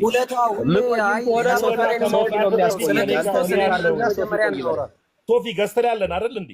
ለምንድን ነው የኛ መብት የማይከበረው? ቆይ ምንድን ነው አልገባኝም እስካሁን ድረስ ምንድን ነው ያለ? ቆይ ብሎ ማስቀመጥ የሚችለው ሶፊ ነው። ከማን ጋር ነው ሊያወራ የፈለገው? ሀሳቡ ምንድን ነው? አሁን ለምሳሌ ያክል ከኔ ጋር ያወራ መጀመሪያ በክርስቶስ ነው። ይኸው በቃ ይኸው መስፍን አለ። መስፍን ይመልሳል። እኔ ጋር እናውራ መጀመሪያ በክርስቶስ እንስማማ። ቅድም የተባለው እኔ ያለው እኔ አወራዋለሁ። መጀመሪያ በክርስቶስ እንስማማ ነው እናንተ። ቆይ አይ ይሄን ስላወራው ነገር እንስማማ። መጀመሪያ ስላወራው ነገር እንስማማ። ቆይ እንስማ። እኮ እኔ እናንተ አሁን እኔ ምንድን ነው ያወራሁት ሰምተሃል ያልኩት? መስፍኔ ቅድም የተነገረ ነገር አለ። እኔ የተናገርኩትን ነገር እናንተ ትመረምሩታ። እሺ መምህር በሰከነ ቅርታ ተክለብልብ የገባው በሰከነ መንፈስ ረጋ ባለ ሁኔታ ሐሳብ ስጡ፣ ከዚህ ሐሳብ እንሰጣለን። በዚህ አጋጣሚ ፓስተር ሶፊ እንደምን ዋልክ? ቤቱን ስለከፈትክ እግዚአብሔር ይባርክህ። ይቅርታ እያልኩ ጣልቃ ስለገባው ተረጋግታችሁ መዘላለፍ ሳይሆን ሐሳብ ስጡ፣ እንሰማለን። የጎደለውን ደግሞ እኛ እንሞላለን። ግን ተደማመጡ፣ ወጨበሬ አትፍጠሩ። አመሰግናለሁ።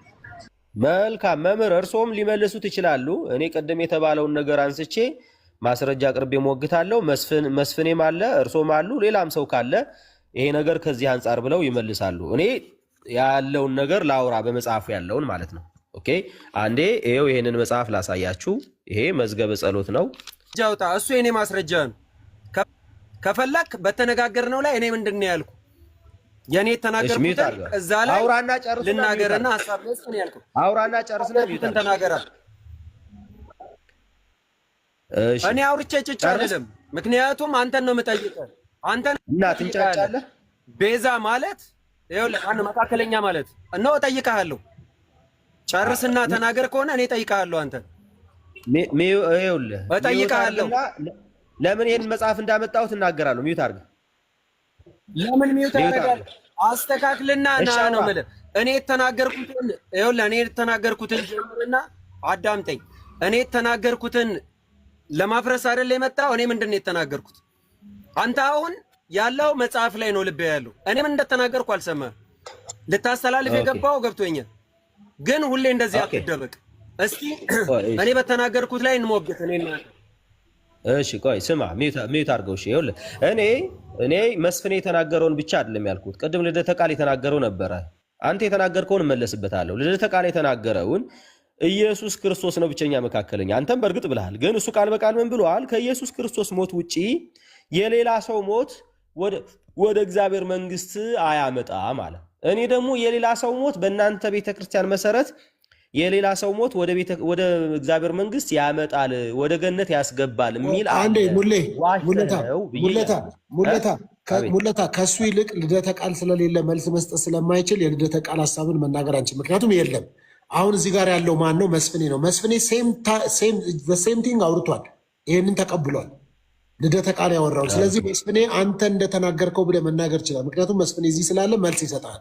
ልደት ስለሌለ ምን ለማለት እንደፈለገ አውዱ ምንድን ነው ሊያወራበት የፈለገው የሚለውን ስለማናውቅ ቀጥታ ከመስፍኔ ጋር ተወያዩ፣ ግን በጨዋነት ጊዜ ተሰጣጡ ሁለታችሁም። ቴንኪዩ። ኦኬ እሺ፣ መስፍኔም ብለዋል። መስፍኔ ለምሳሌ ይህንን ጥያቄ ልጠይቅህና አይ ካልክ እተወዋለሁ፣ ይሄ መጽሐፍ መግለጡን እተወዋለሁ። ከክርስቶስ ውጭ የሌላ ሰው ሞት ከሲኦል ወደ ገነት ማውጣት ይችላል?